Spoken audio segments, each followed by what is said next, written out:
আমি অনেকবার কথা বলেছি, এটা কোনো কোরআন হাদিসের কথা নয়, এটা আমার ধারণার কথা, কোরআন হাদিসের কথা নয়। যেমন কোরআন শরীফের শুরু হয়েছে বিসমিল্লাহ দিয়ে। কি দিয়ে শুরু হয়েছে? বিসমিল্লাহ দিয়ে। প্রথম অক্ষরটা কি? বা। আর শেষ হয়েছে মিনাল জিন্নাতি ওয়ান নাস, শেষের অক্ষর কি? সিন। তাহলে কোরআনের প্রথম অক্ষর বা আর শেষের অক্ষর সিন, দুইটাকে জুড়ে দিলে কি হয়? বাস। আমার কাছে মনে হয় যেন কোরআনে কারীমের ভিতরে আল্লাহ রাব্বুল আলামিন পৃথিবীবাসীদের জন্য যা কিছু প্রয়োজন সবকিছু সন্নিবেশিত করে দিয়েছেন। শুরু করলেন বা দিয়া, শেষ করলেন সিন দিয়া, বাস করে দিলেন। যেন বলা হলো, পৃথিবীর মানুষেরা, তোমাদের জন্য কিয়ামত পর্যন্ত যা কিছু দরকার সবগুলি আমি আল্লাহ রাব্বুল আলামিন কোরআনের মধ্যে ভরে দিয়েছি। বাস হয়ে গেছে, আর কিছুর প্রয়োজন নাই, আর কিছু প্রয়োজন নাই, সব আমি কোরআনে কারীমের ভেতরে সন্নিবেশিত করে দিয়েছি। সুতরাং কোরআনে কারীমের এই বৈশিষ্ট্য যে অন্য ধর্মগ্রন্থের মতো কোরআন শরীফ নাম সর্বস্ব একটি ধর্মগ্রন্থ নয়, এর মধ্যে রয়েছে মানুষের প্রয়োজনীয় সবকিছু। কোরআনের আরেকটি বৈশিষ্ট্য হচ্ছে যে অন্যান্য ধর্মগ্রন্থগুলির ভেতরে মানুষেরা হাত লাগাইছে, অপারেশন করেছে, বাড়াইছে কমাইছে, সর্বনাশ করে দিয়েছে, ইচ্ছে মতো বাড়াইছে কমাইছে। কমাতে কমাতে কম্বলের লোম বাঁচতে যেমন কিছু থাকে না, নিজেরা নিজেদের কথা ভিতরে ঢুকাতে ঢুকাতে আজকের বাইবেল আল্লাহর কথা শূন্য হয়ে গিয়েছে। বর্তমান পৃথিবীতে লুক, জন, মার্ক, মথি, scripture, New Testament, Old Testament, খ্রিস্টানদের ধর্মগ্রন্থ বলতে যা বুঝায়, এই পুরা ধর্মগ্রন্থ তাদের এই কিতাবগুলির ভিতরে আল্লাহ রাব্বুল আলামিনের একটি কথা নাই, সব তারা শেষ করে ফেলেছে। কোরআন এক্ষেত্রে ব্যতিক্রম। এ কোরআন একমাত্র কিতাব যা আজ পর্যন্ত অকৃত্রিম এবং অবিকৃত অবস্থায় বিশ্ব মানব সভ্যতার সামনে বিজয় গৌরব নিয়ে দেদীপ্যমান হয়ে আছে দ্বীপ্রহরের সূর্যের মতো, যার ভিতরে কোনো ভুল নাই, যার ভেতরে কোনো ত্রুটি নাই। কোরআনে কারীম তার আরেকটি বৈশিষ্ট্য হচ্ছে কোরআন একমাত্র গ্রন্থ যার ভাষা এবং সাহিত্য 1400 বছর ধরে এর ভিতরে কোনো কৃত্রিমতা ঘটেনি। আরবি ভাষা এবং সাহিত্যের সর্বোৎকৃষ্ট নমুনা হিসাবে কোরআন শরীফ টিকে আছে। পৃথিবীর কত ভাষা শেষ হয়ে গিয়েছে, কত ভাষা জন্মগ্রহণ করেছে আর মরে গেছে তার ঠিক নাই। ভাষার উন্নতি যত হচ্ছে, কোরআনে কারীম সমস্ত ভাষা এবং সাহিত্যের মানকে উতরে গিয়ে এমন এক জায়গায় কোরআনের ভাষা সাহিত্য পৌঁছে গেছে যাকে স্পর্শ করা পৃথিবীর কোনো ভাষার পক্ষে সম্ভব নয়।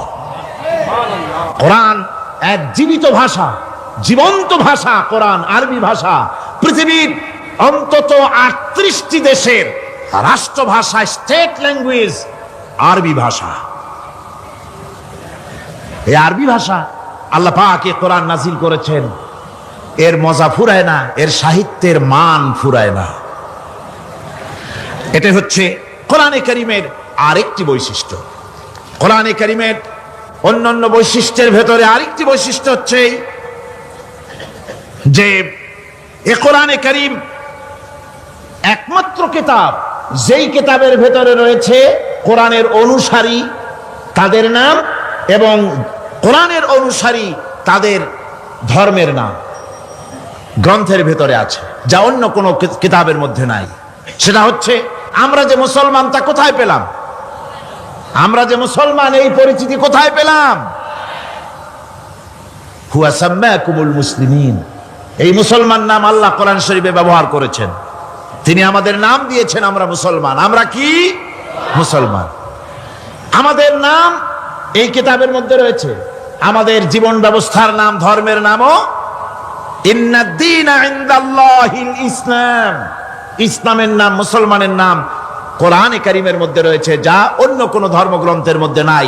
হিন্দু, খ্রিস্টান, বৌদ্ধ এ সমস্ত নাম তাদের নিজেদের বানানো নাম, তাদের ধর্মগ্রন্থের ভিতরে সব নামের কোনো পাত্তা নাই। কোরআনে কারীমের আরেকটি বৈশিষ্ট্য হচ্ছে কোরআন বিশ্বের সর্বাধিক পঠিত গ্রন্থ। এত বেশি পড়া হয়েছে, এ কোরআন পড়া হচ্ছে এত বেশি পৃথিবীর কোন বই আজ পর্যন্ত পড়া হয় নাই, আর হবেও না। কোরআনে কারীমের আরেকটি বৈশিষ্ট্য হচ্ছে এই বিশাল ধর্মগ্রন্থ, এই বিশাল জীবন ব্যবস্থা, এই বিশাল কিতাব মানুষেরা মুখস্থ করেছে। আপনি আমাকে বলেন, নিজের ভাষা নয়, নিজের মায়ের ভাষা নয়, এমন এক বিশাল কিতাব মানুষ মুখস্থ করতে পেরেছে, এর কোন নমুনা আছে দুনিয়ায়? এর কোন নমুনা আছে? মাতৃভাষা নয়, অথচ পৃথিবীর ইংরেজ হোক, উর্দুভাষী হোক, ল্যাটিন হোক, তেলুগু হোক, ডাচ হোক, ফ্রান্স হোক, যে কোনো ভাষা, বাংলা ভাষা হোক, সমস্ত ভাষার লোকেরা কোরআনে কারীমকে মুখস্থ করতেছে। সুবহানাল্লাহি বিহামদি। আমাদের দেশেও লক্ষ লক্ষ হাফেজে কোরআন বর্তমান রয়েছে। এটা হচ্ছে কোরআনে কারীমের আরেকটি বিরাট রকমের বৈশিষ্ট্য। কোরআনে কারীমের অফুরন্ত বৈশিষ্ট্যের ভেতরে এটাও একটি, কোরআন হচ্ছে একটি বিরাট মুজিজা। কোরআন একটি মুজিজা। কোরআন একটি কি? মুজিজা। দুনিয়ায় যত নবী আল্লাহ পাঠিয়েছেন, সমস্ত নবীদেরকে তিনটা জিনিস দিয়েছেন। কয়টা জিনিস কন্ত? তিনটা। ওয়াহি, হুসনে খুলক আর মুজিজা। একটা হচ্ছে ওহী, আরেকটা হচ্ছে উন্নত মানের চরিত্র, আরেকটা হচ্ছে কি? মুজিজা। এই মুজিজা সকল নবীকে দেওয়া হয়েছে। মুজিজা হচ্ছে সমকালীন যুগের বড় যে কোনো শক্তিকে দুর্বল করে দেয়, যে কোনো জিনিসকে দুর্বল করে দেওয়ার মতো ক্ষমতা রাখে যে জিনিস, তার নাম মুজিজা। মুসা আলাইহিস সালামের জামানায় জাদুর প্রভাব ছিল। তখন আল্লাহ রাব্বুল আলামিন মুসা আলাইহিস সালামকে একটা মুজিজা দিলেন। কি দিলেন? আল্লাহ রাব্বুল আলামিন বললেন, ওয়া মা তিলকা বিয়ামিনিকা ইয়া মুসা। মুসা, তোমার ডান হাতে ওটা কি?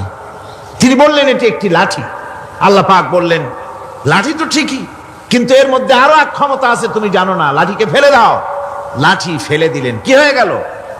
হিয়া হাইয়াতুন তাসআ। বিরাট এক সাপে পরিণত হয়ে গেল। এই সাপ নিয়ে, এই লাঠি নিয়ে তিনি জাদুকরদের মোকাবেলা করলেন। জাদুকরেরা বলল, আপনি আগে দেখাবেন জাদু না আমরা দেখাবো আগে? মুসা আলাইহিস সালাম বললেন, তোমরা আগে দেখাও। তারা জাদু মন্ত্র পুত করে আশেপাশের সব জিনিসগুলিকে বাঘ, সিংহ ইত্যাদি বানিয়ে ফেললো। এগুলি ঝাঁপিয়ে পড়লো মুসা আলাইহিস সালামের উপরে। ক্ষণিক সময়ের জন্য মুসা আলাইহিস সালাম ঘাবড়ে গেলেন। আল্লাহ রাব্বুল আলামিন হযরতে মুসাকে ডেকে বললেন, মুসা রে, ভয় পাওয়ার কোনো কারণ নাই। প্রতিষ্ঠিত একটি সরকারের বিরুদ্ধে তোমাকে নামায় দিয়া ময়দানে তোমাকে আমি একা ছেড়ে দেই নাই। আমি আল্লাহ রাব্বুল আলামিন তোমার সাথে আছি। হাতের লাঠি ছেড়ে দাও। মুসা আলাইহিস সালাম লাঠি ছেড়ে দিলেন। লাঠি সাপ হয়ে গেল, হা করলো। জাদুকরদের তৈরি করা সমস্ত বাঘ, সিংহ, সাপ মুসা আলাইহিস সালামের লাঠি মার্কা সাপের পেটের মধ্যে গিয়া ঢুকলো। জাদুকরেরা মনে করলো, আমরা যা দেখালাম তা তো জাদু। নিঃসন্দেহে মুসা আলাইহিস সালাম যা দেখালেন তা নিঃসন্দেহে জাদু নয়, কারণ জাদু তো খেয়ে ফেলে দিয়েছে। কাজী জাদু যে জিনিসে খায় সেটা তো জাদু না, সেটা জাদুর বাবা অথবা দাদা। এটা ছিল মুসা আলাইহিস সালামের মুজিজা। হযরত দাউদ আলাইহিস সালামের মুজিজা ছিল, আল্লাহ রাব্বুল আলামিন তাকে মুজিজা দিয়েছিলেন, গলার সুন্দর আওয়াজ দিয়েছিলেন। তিনি যখন জাব্বুর শরীফ তেলাওয়াত করতেন, উড়ন্ত পাখিরা ওড়া বন্ধ করে চতুর্দিকে বসে আল্লাহর কালাম শুনত। তিনি লোহা দিয়ে অস্ত্র তৈরি করতেন। অস্ত্র বানাবার সময় আগুন দিয়ে লোহা পোড়ায় অস্ত্র বানাতে হয়। দাউদ আলাইহিস সালামের তার প্রয়োজন ছিল না। তিনি যখন লোহা হাতির ভিতরে নিয়ে চাপ দিতেন, লোহা পানি হয়ে আঙ্গুলের ফাঁক দিয়ে গলে পড়ে যেত। এটা ছিল তার মুজিজা।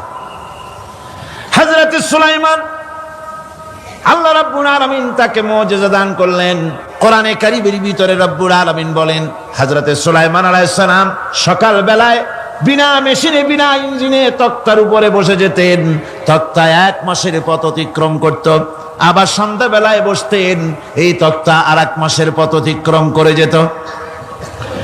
ঈসা আলাইহিস সালামের মুজিজা ছিল, জন্মান্ধের চোখের উপরে হাত বুলিয়ে দিতেন, সঙ্গে সঙ্গে চোখ ভালো হয়ে যেত। কুষ্ঠব্যাধিগ্রস্ত লোকের গায়ে হাত বুলাতেন, সঙ্গে সঙ্গে কুষ্ঠব্যাধি ভালো হয়ে যেত। এই হলো তাদের মুজিজা। পয়গম্বরেরা বিদায় হয়ে গেলেন, মুজিজা বিদায় হয়ে গেল। দাউদ আলাইহিস সালাম বিদায় হলেন, মুজিজা সাথে নিয়ে গেলেন।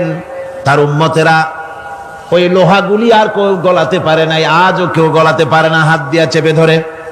সুলাইমান আলাইহিস সালাম দুনিয়া থেকে বিদায় হয়ে গেছেন, মুজিজা নিয়ে কবরে চলে গেছেন।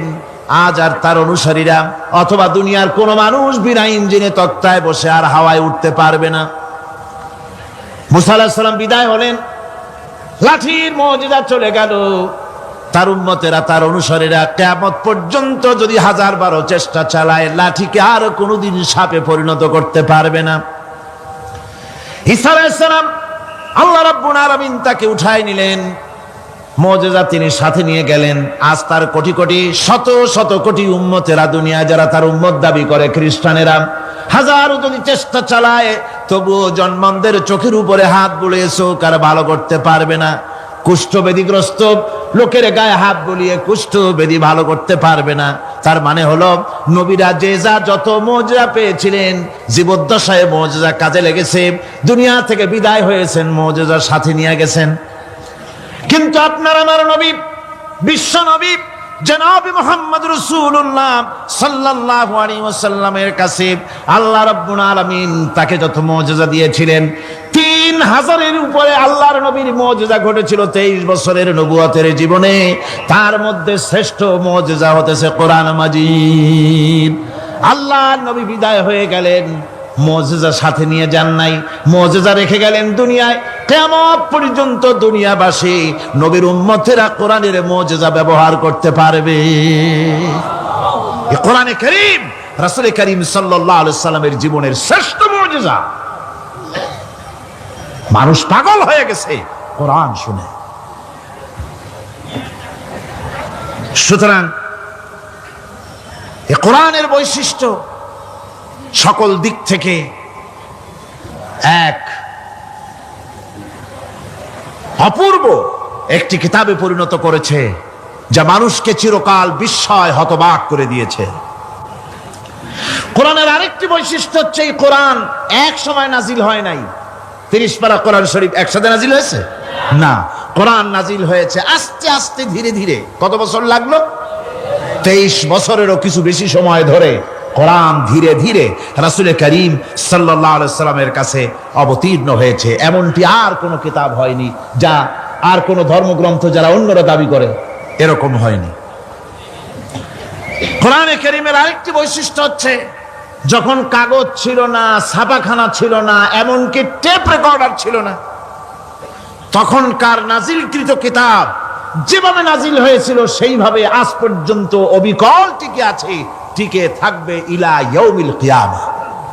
কিয়ামত পর্যন্ত কোরআনে কারীমের এই অকৃত্রিম অবিকৃত অবস্থায় কোরআনে কারীমের এই শান, এই বরকত টিকে থাকবে। এই জন্য কোরআন শরীফ হচ্ছে এই পৃথিবীর মহাবিশ্বের মহাবিস্ময়। কোরআন হচ্ছে পৃথিবীর মহাবিশ্বের মহাবিস্ময়। এর মর্যাদা সম্পর্কে রাসূল করিম সাল্লাল্লাহু আলাইহি ওয়াসাল্লাম বলেছেন, ওয়ান উসমান রাদিয়াল্লাহু তাআলা আনহু আন্নাহু قال قال رسول الله صلى الله عليه وسلم خيركم من تعلم القرآن وعلمه رواه البخاري। আল্লাহর নবী বলেন, তোমাদের মধ্যে সর্বোত্তম ব্যক্তি সেই, তোমাদের ভিতরে ভালো ব্যক্তি, উত্তম ব্যক্তি সেই, যে ব্যক্তি নিজে কোরআন শেখে আর অন্যকে শেখায়। কোরআন যে শেখে আর অন্যকে যে শিখায়, সেই ব্যক্তি হলো তোমাদের মধ্যে সর্বোত্তম ব্যক্তি, ভালো ব্যক্তি। সুবহানাল্লাহ পড়েন। কোরআনে কারীমের এই মর্যাদা সম্পর্কে রাসূল করিম সাল্লাল্লাহু আলাইহি সাল্লাম বলেছেন, দুই ব্যক্তিকে, দুই শ্রেণীর লোককে ঈর্ষা করা যায়।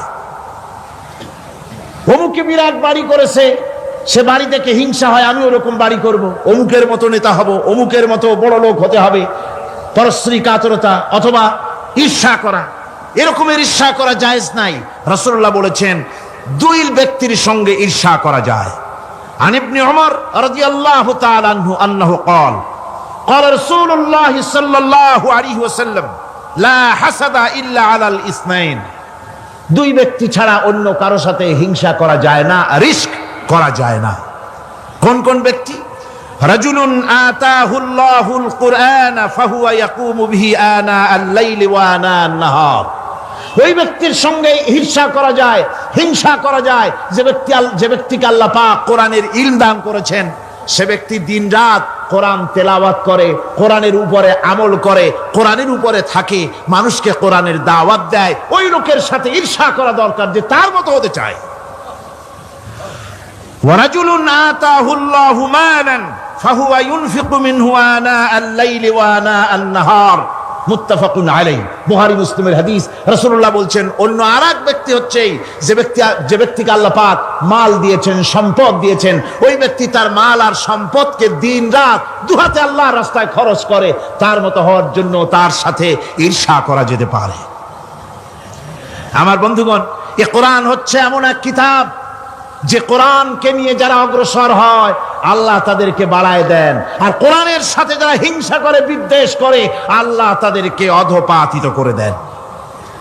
আন ওমর ইবনে আল-খাত্তাব রাদিয়াল্লাহু তাআলা আনহু قال قال رسول الله صلى الله عليه وسلم ان الله يرفع بهذا الكتاب اقواما ويضع به آخرين, رواه মুসলিম। হযরত ওমর রাদিয়াল্লাহু তাআলা আনহু বলছেন যে আল্লাহ পাক এই কোরআনের সাহায্যে এক শ্রেণীর লোককে প্রতিষ্ঠিত করবেন দুনিয়ার বুকে, এবং আখিরাতেও আরেক শ্রেণীর লোককে করবেন অধপাতিত। যারা কোরআনের সাথে বিরোধিতা করবে, তারা যদি হিরো হয়, আল্লাহ তাদেরকে জিরো বানাবেন। কি বানাবেন? জোরে কোন, জোরে কোন, কি বানাবেন? জিরো বানিয়ে দিবেন। আর কোরআনকে নিয়ে যারা আগ বাড়ে, তারা যদি জিরো হয়, আল্লাহ পাক তাদেরকে কি বানায় দেন?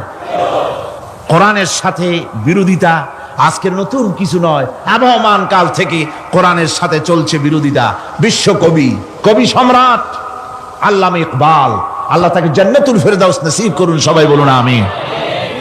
আল্লামা ইকবাল বলেছেন, সতীজা কর রহা হ্যায় আসল সে তাইমরোজ, সতীজা কর রহা হ্যায় আসল সে তাইমরোজ, চরাগে মুস্তফা বি সে শরারে বুলহবিস। মুহাম্মদ সাল্লাল্লাহু আলাইহি ওয়াসাল্লামের দ্বীপ শিখার সাথে, আল্লাহর দ্বীনের সাথে আবু জাহাল, আবু লাহাবের অগ্নিস্ফুলিঙ্গের সংঘর্ষ আবহমান কাল থেকে লেগে এসেছে, কিন্তু ওদের এই অগ্নিস্ফুলিঙ্গের টক্কর লেগে মুহাম্মদ সাল্লাল্লাহু আলাইহি ওয়াসাল্লামের টিম টিম করে জ্বলে ওঠা এই প্রদীপটি প্রচন্ড ঝড়ো হাওয়ার মুখে, টর্নেডো আর গর্কির মুখে নিভে যায়নি, জ্বলছে, জ্বলবে কিয়ামত পর্যন্ত। এটাকে নিভাবার ক্ষমতা বিশ্বের কোনো মানুষের নাই। ফু দিয়ে কেউ যদি নিভাতে চায়, চেহারা শুদ্ধ, মাথা শুদ্ধ, পুড়ে ছাই হয়ে যাবে, কোরআনের আলোকে নির্বাপিত করতে পারবে না।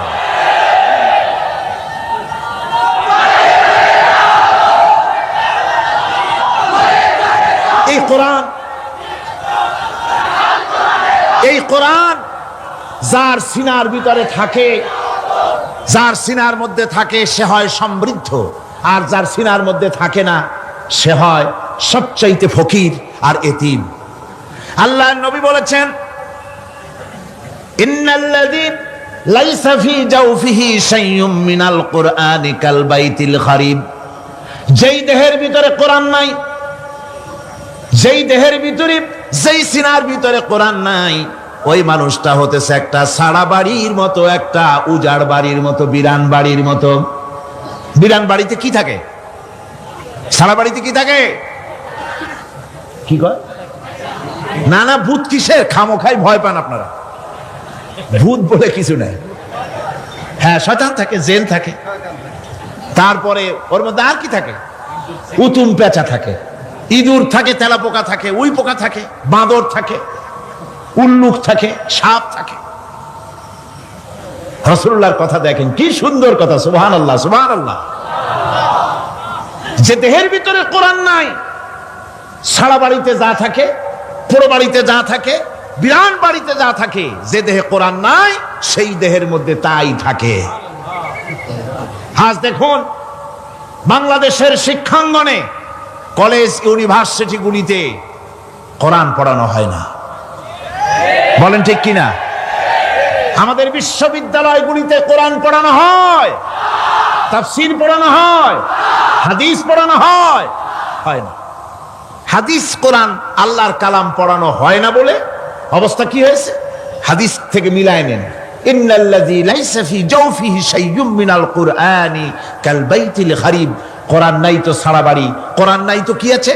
যে ঘরের মধ্যে মানুষ নাই, উল্লুক থাকে, ভাল্লুক থাকে, শয়তান থাকে, তেলাপোকা থাকে, সারপোকা থাকে, হিংস্র প্রাণী ভরপুর থাকে। যে শিক্ষা প্রতিষ্ঠানে কোরআন পড়ানো হয় না, সেখানেও সন্ত্রাসীরা বাস করতে পারে, ভালো মানুষ টিকতে পারে না।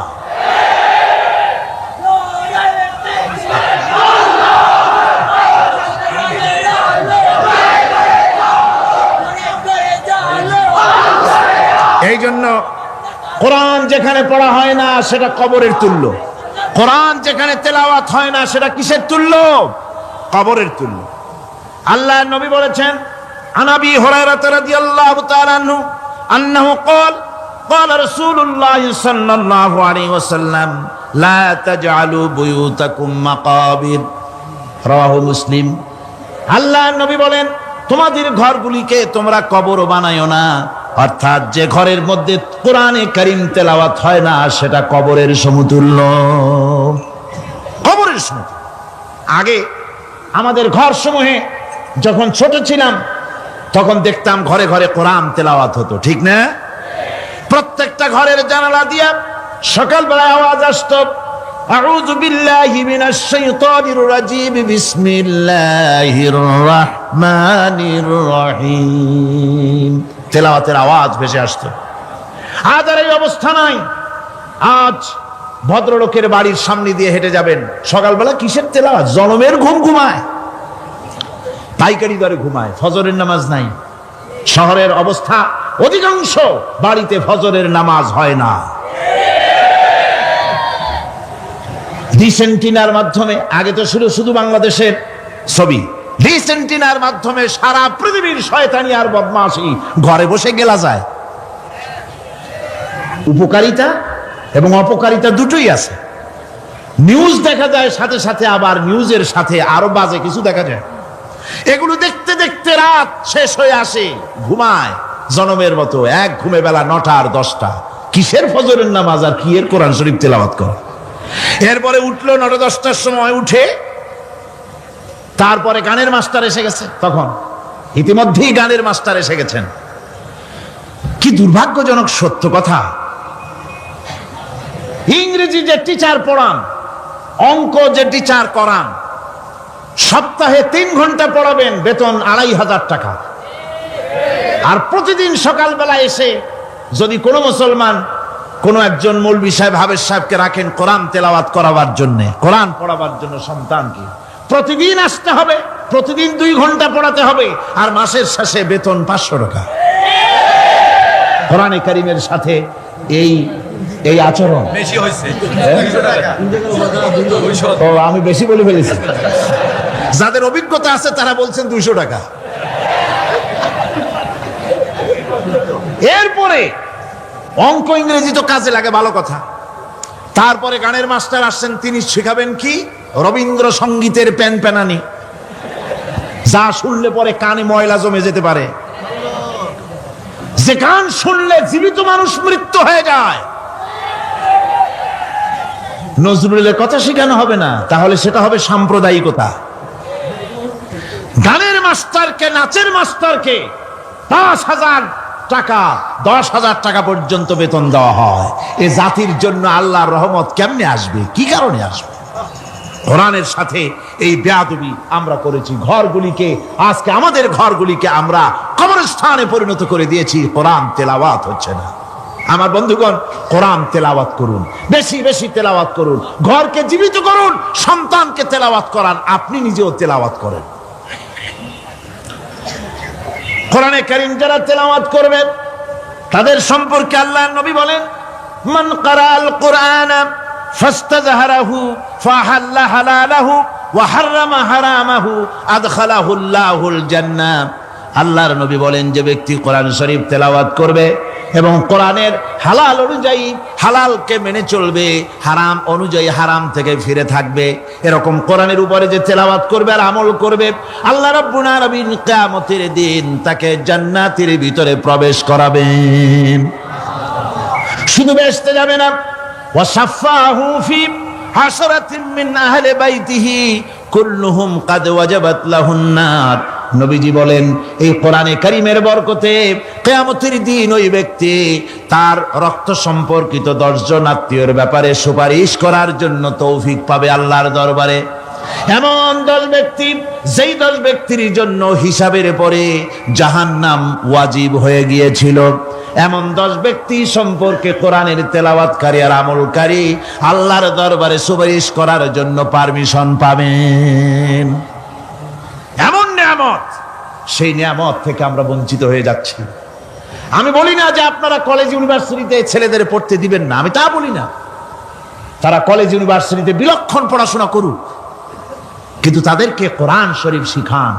লক্ষ লক্ষ টাকা খরচ করলেন ছেলের পেছনে, কিন্তু কোরআন শিখালেন না। আপনি মরে গেলে আপনার জানাজাটা পড়বে, এ তৌফিকও সে পেল না। জানাজার ইমামতি তো দূরের কথা, জানাজার নিয়ত জানে না, পাক পবিত্রতা জানে না। বাপ মরে গেছে, সে তখন ছিল মার্কেটে, শুনলো বাপ মরছে, তাড়াতাড়ি জানাজায় শরীক হতে হবে। প্যান্টও পাক নাই, যেহেতু পেশাবের যখন বেগ এসেছিল দেওয়ালের পাশে দাঁড়াইয়া কাম সারছে, ধোয়া মোছার কাম নাই, মাথায় টুপি নাই, নাক মোছা রুমাল ছিল পকেটে, রুমালটা মাথায় দিয়া দাঁড়ায় গেল। আল্লাহু আকবার। বাপের কপালে যা আছে তাই হোক। তারপরে বাপ মরে গেছে, কান্না শুরু করেছে। যেদিন মরছে সেদিন কানতেছে, পরের দিনও একটু মুখ মলিন কান্দে। নাম বল্টু মিয়া। তার আবার এক বন্ধু আছে, তার নাম শান্টু মিয়া। শান্টু মিয়া বলছে, মিয়া বল্টু কান্দো কেন? কয় বাপ মরে গেছে। কয় এগুলো বাঁচে নাকি? এগুলো মরিয়ে যায়, আমার একটা ছিল ওটাও মরছে। চিরকাল কারো বাপ থাকে না, সুতরাং এত মন খারাপ কেন? আসো, ইন্ডিয়া থেকে ভালো একটা বই আসছে, সেইটা দেখে এত আনন্দ পাবে। বাপ তো বাপ, 14 গোষ্ঠী মরলেও মনের দুঃখ মুছে যাবে। এরপরে বাড়ি এনে তাকে সিনেমার ছবি দেখানো হলো। ছবি সে দেখলো, ফেরার সময় বাপের কবরের কাছ থেকে যাওয়ার সময় দাঁড়িয়ে গেল ক্ষণিকের জন্য। আহারে বাপ, বিদায় হয়ে গেলা, কি দেব তোমারে? কিছু তো নাই আমার কাছে, তাই সারা রাত ধরে যা কিছু দেখলাম এগুলি তোমার আমল নামায় দিয়ে গেলাম। জোরে কর নাউজুবিল্লাহ। আমি সমস্ত পিতাদেরকে বলতে চাই, সন্তানদেরকে কোরআন শিখান, কাজে লাগবে। কোরআন শিখালে কাজে লাগবে। কোরআন শরীফ মুখস্থ করেন, বেশি করে মুখস্থ করেন কোরআনে কারীম, আপনার ফায়দা হবে। হযরত ওমর রাদিয়াল্লাহু তাআলা আনহু বর্ণনা করছেন যে রাসূল কারীম সাল্লাল্লাহু আলাইহি ওয়াসাল্লাম বলেছেন, ইউকালু লিসাহিবিল কুরআনি ইকরা ওয়ারাত্তিল কামা কুনতা তুরাত্তিলু ফিদ দুনিয়া। কিয়ামতের দিন জান্নাতীদেরকে, বেহেশতীদেরকে আল্লাহ রাব্বুল আলামিন বলবেন, কোরআন শরীফ তেলাওয়াত করো আর উপরের দিকে উঠতে থাকো। কোরআনে যেভাবে দুনিয়ার বুকে কোরআনে কারীম তুমি মুখস্থ করেছিলে, ধীরে ধীরে তেলাওয়াত করতে, ওইভাবে ধীরে ধীরে কোরআন তেলাওয়াত করো আর উপরের দিকে উঠতে থাকো। আল্লাহ পাক বলতে থাকবেন, উপরের দিকে ওঠো, তেলাওয়াত করো আর ওঠো। উঠতে উঠতে যেই জায়গায় গিয়ে তোমার তেলাওয়াত শেষ হয়ে যাবে, জান্নাতের ওই জায়গাটা তোমার জন্য বরাদ্দ হবে। আবু দাউদ শরীফের হাদিস। জান্নাতের ওই জায়গাটা তোমার জন্য বরাদ্দ হবে। এখন যাদের শুধু সূরা ইখলাস আর সূরা কাউসার মুখস্থ, তারা তো 2 পা আগাই বসে যাবে, উঠতে পারবেন না। বেশি বেশি মুখস্থ করেন, হাফেজে কোরআন হন অথবা হাফেজের মতো হন। বেশি বেশি মুখস্থ করেন সূরা ইয়াসিন, সূরা দুখান, সূরা আর রহমান, সূরা ওয়াকিয়া, সূরা মুজাম্মিল, এই সমস্ত সূরা, বেশি সূরা আল আরাফ, সূরা কাহাফ, সূরা মারিয়াম ইত্যাদি মুখস্থ করেন। কিয়ামতের দিন কাজে লাগবে। জান্নাতের অত উঁচায় উঠতে পারবেন। হাফেজ কোন জায়গায় যাবে? সুবহানাল্লাহি ওয়া বিহামদি। 30 পারা কোরআন যার সিনার ভিতরে, জান্নাতের কোন জায়গাটা আল্লাহ তাকে বরাদ্দ করবেন? সুবহানাল্লাহ, সুবহানাল্লাহ। কোরআনে কারীমকে মুখস্থ করুন, বেশি করে মুখস্থ করুন। কোরআনে কারীমকে বেশি করে তেলাওয়াত করুন। এই কোরআনে কারীমকে যারা বেশি করে তেলাওয়াত করবে, তেলাওয়াত করতে গিয়ে যারা আল্লাহর কাছে কিছু চাওয়ার সময় পাবে না, তাদের সম্পর্কে রাসূল করিম সাল্লাল্লাহু আলাইহি ওয়াসাল্লাম বলেছেন হাদিসে কুদসি, রাসূল করিম সাল্লাল্লাহু আলাইহি ওয়াসাল্লাম বলেছেন, ইয়াকুলুর রব তাবারাক ওয়া তাআলা মান শাগালাহুল কুরআন আন যিকরি মাসআলাতি আতাইতুহু আফজালা মা উতিয়াস সাইলিন। আল্লাহর নবী বলেন, আমার আল্লাহ পাক বলেছেন, কোরআন তেলাওয়াত করতে গিয়ে যারা ব্যস্ত থাকে, কোরআন তেলাওয়াত করতে করতে যারা আমার কাছে হাত পেতে কিছু চাওয়ার সময় পায় না, যারা আমার কাছে হাত পেতে কিছু চায়, তাদের থেকে তেলাওয়াতকারীদেরকে আমি রব্বুল আলামিন বেশি করে দেই। সুবহানাল্লাহ। কোরআন তেলাওয়াত করতে করতে যারা আল্লাহর কাছে হাত পেতে চাওয়ার সময় পায় না, আল্লাহ পাক বলেন যারা চায় তাদের থেকে তেলাওয়াতকারীকে আমি বেশি দেই। আমার বন্ধুগণ, শুধু তাই নয়, এ কোরআনে কারীম যারা তেলাওয়াত করবে, আমল করবে, কিয়ামতের দিন তার মা বাবার মাথার উপরে আল্লাহ রাব্বুল আলামিন, আবু দাউদ শরীফের হাদিসে এসেছে, তার মা বাপের মাথার উপরে নূরের টুপি পরিধান করানো হবে। এমন নূরের টুপি, এমন নূরের তাজ পরানো হবে, চন্দ্র সূর্যের আলোকে ম্লান করে দেবে। হাসরবাসীরা প্রশ্ন করবেন, এ লোকটি কে? কোন ফেরেশতা নাকি? বলে না। কোন নবী নাকি? বলে না। তবে কি ইনি কে? জবাব হবে, ইনি হচ্ছেন সেই ব্যক্তি যিনি তার সন্তানদেরকে কোরআন শিখিয়েছিলেন। কোরআন শিখানোর কারণে আল্লাহ রাব্বুল আলামিন আজ তার মা বাপের মাথার উপরে নূরের টুপি পরিধান করে হাসরের ভিতরে মর্যাদা দিলেন। কিয়ামতের দিন দুনিয়া মর্যাদা পাওয়া যাবে, আখিরাতেও মর্যাদা পাওয়া যাবে যদি কোরআনে কারীমকে তেলাওয়াত করা যায়, আমল করা যায়, বোঝা যায়, তাহলে এই সমস্ত নিয়ামত আল্লাহ পাক দান করবেন। সুতরাং এই এত বড় নিয়ামত থেকে আমরা যেন কেউ বঞ্চিত হয়ে না যায়। কোরআন হচ্ছে এমন এক কিতাব যার তাফসীর লেখা হয় নাই। পৃথিবীতে এমন কোনো ভাষা নাই, পৃথিবীর উল্লেখযোগ্য সবগুলি ভাষায় কোরআনে কারীমের তাফসীর লেখা হয়েছে, কিন্তু কোন মুফাসসির আজ পর্যন্ত কথা বলেন নাই যে আমি যে তাফসীর লিখছি এর চাইতে ভালো তাফসীর আর কেউ লিখতে পারেও নাই আর পারবেও নাই, এটা শেষ, আর তাফসীর লেখা লাগবে না। এ কথা কেউ বলতে পেরেছে? জোরে বলেন, পেরেছে? পারে নাই। তার কারণ কি? আল্লাহ রাব্বুল আলামিন বলেন, কুল লাউ কানাল বাহরু মিদাদান লিকালিমাতি রাব্বি লানাফিদাল বাহরু ক্বাবলা আন তানফাদা কালিমাতু রাব্বি ওয়ালাউ জিনা বিমিসলিহি মাদাদা।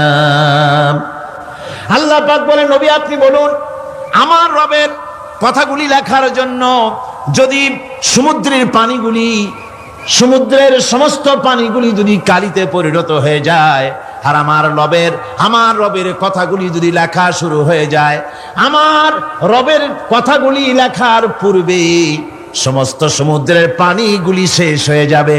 তারপরে যদি আবার সমুদ্র ভরে দেওয়া হয়, আরো যদি লেখা হয়, তবুও আমার রবের কথা লেখা শেষ হবে না। আল্লাহ রাব্বুল আলামিন বলেন, ওয়ালাউ আন্নামা ফিল আরদি মিন শাজারাতিন আকলামুন ওয়াল বাহরু ইয়ামুদ্দুহু মিন বা'দিহি সাবআতু আবহুরিম মা নাফিদাত কালিমাতুল্লাহ। আল্লাহ রাব্বুল আলামিন বলেন, মা নাফিদাত কালিমাতুল্লাহ। আল্লাহ পাক বলেন, 7টা সমুদ্রের পানি যদি একত্রিত করা হয়, 7টা সমুদ্রের পানি যদি এক জায়গায় করা হয়, এই পানিগুলি যদি কালিতে পরিণত হয়ে যায়, আর পৃথিবীর সমস্ত গাছগুলি যদি কলমে পরিণত হয়ে যায়, ওই গাছগুলি দিয়ে যদি ওই পানির রূপ কালি দিয়ে আমার প্রভুর কথা, আল্লাহ রাব্বুল আলামিনের কোরআনের কথা যদি লেখা শুরু হয়ে যায়, লিখতে লিখতে সমস্ত পানিগুলি, গাছগুলি শেষ হয়ে যাবে, আল্লাহ পাকের কালামের ব্যাখ্যা লেখা শেষ হবে না। মা নাফিদাত কালিমাতুল্লাহ, আল্লাহর কথা লেখা শেষ হবে না। এত বড় বিরাট আজিম কিতাব আল্লাহ পাক আমাদেরকে দান করেছেন। সুবহানাল্লাহ পড়েন। এই কিতাবের এত বড় গুরুভার আল্লাহ রাব্বুল আলামিন বলেছেন, লাউ আনজালনা হাযাল কুরআনা আলা জাবালিন লারাআইতাহু খাশিআম মুতাসাদ্দিআম মিন খাশিয়াতিল্লাহ। আমি যদি এই কোরআনকে পর্বতের উপরে নাজিল করতাম, তাহলে তুমি দেখতে পেতে আমার ভয় ভীত সন্ত্রস্ত হয়ে পাহাড়গুলো চূর্ণ বিচূর্ণ হয়ে যেত। এত বড় আসিম কিতাব আমি তোমাদেরকে দান করেছি, যার গুরুভার বহন করতে কেউ রাজি হয়নি, পাহাড় পর্বত কেউ রাজি হয়নি, মানুষ রাজি হয়েছে। এই মানুষের উপরে আমি এটা অবতীর্ণ করেছি, গোটা বিশ্ববাসীর সামনে এই কিতাব আমি দিয়েছি তোমাদেরকে, এর দ্বারা হেদায়েত তোমরা গ্রহণ করবে। কিয়ামতের দিন আল্লাহর এই বিরাট নিয়ামত আমাদেরকে দান করলেন, আমরা এই নিয়ামতের না শকর করেছি, অর্থাৎ এই কোরআনকে আমরা ব্যবহার করেছি সঠিকভাবে করি নাই, বেঠিকভাবে করেছি। প্রথম দিন দ্বিতীয় দিন আমি বলেছি কোরআন শরীফকে শুধু তাবিজ তুমারের জন্য, শুধু সওয়াবের জন্য তেলাওয়াত করেছি। আসলে শুধু সওয়াবের জন্য তো আসেনি কোরআন। কোরআন বুঝতে হবে, আমল করতে হবে, তবে না শান্তি পাবো। আপনি যদি কোরআন হচ্ছে মানুষের জীবন সমস্যার সমাধানের গ্রন্থ, ওষুধ খেলে রোগ ভালো হয়। ওষুধ খেলে কি হয়? কেউ যদি সকাল বেলায় তসবিহ হাতে নিয়ে 500 বার পরে ওষুধ ওষুধ ওষুধ 500 বার পড়লো, রোগ কি ভালো হবে? বরং রোগ আরো বাড়তে পারে চিল্লাইতে চিল্লাইতে। শীতের জন্য লেপ গায়ে না দিয়া কেউ যদি চিল্লাইতে থাকে, জিকির করে লেপ্ত শোক লেপ্ত শোক লেপ্ত শোক, শীত কি বন্ধ হবে নাকি? পানির পিপাসায় ছটফট করে মানুষ যদি চিল্লায় পানি পানি পানি পানি পানি, পানির পিপাসা আরো বাড়বে। তাহলে কি বোঝা গেল? পিপাসা লাগলে পানি পান করতে হবে, শীত লাগলে কম্বলটা গায়ে দিতে হবে, রোগ হলে ওষুধটা খেতে হবে, তাহলে সব সমস্যার সমাধান হবে। অনুরূপ ভাবে আমরা শুধু কোরআনে কারীমকে তেলাওয়াত করি সওয়াবের নিয়তে, তার হুকুমগুলি জীবনের উপরে আমল করি না বলে আজকের জীবন আমাদের বিপর্যস্ত হয়েছে। ব্যক্তিতে, পরিবারে, রাষ্ট্রে শান্তি নাই, কোথাও শান্তি নাই এই কারণে। আর কিয়ামতের দিন রাসূল আসামি করবেন তাদেরকে যারা কোরআন অমান্য করেছে। রাসূল হবেন বাদী। বাদী হবেন কে? যারা বলেন কে বাদী হবেন? রাসূল। আসামি হবে কারা? যারা কোরআন ছেড়ে দিয়েছে। আল্লাহ রাব্বুল আলামিন বলেন وقال الرسول يا رب إن قوم اتخذوا هذا القرآن مهجورا। কিয়ামতের দিন রাসূল আল্লাহর দরবারে ফরিয়াদ করবেন, আয় আমার রব, আয় আমার আল্লাহ তাআলা, এই সমস্ত লোকগুলি তোমার কালামকে, তোমার কোরআনকে অপ্রয়োজনীয় জিনিস বলে তারা পরিত্যাগ করেছিল। আমার বন্ধুগণ,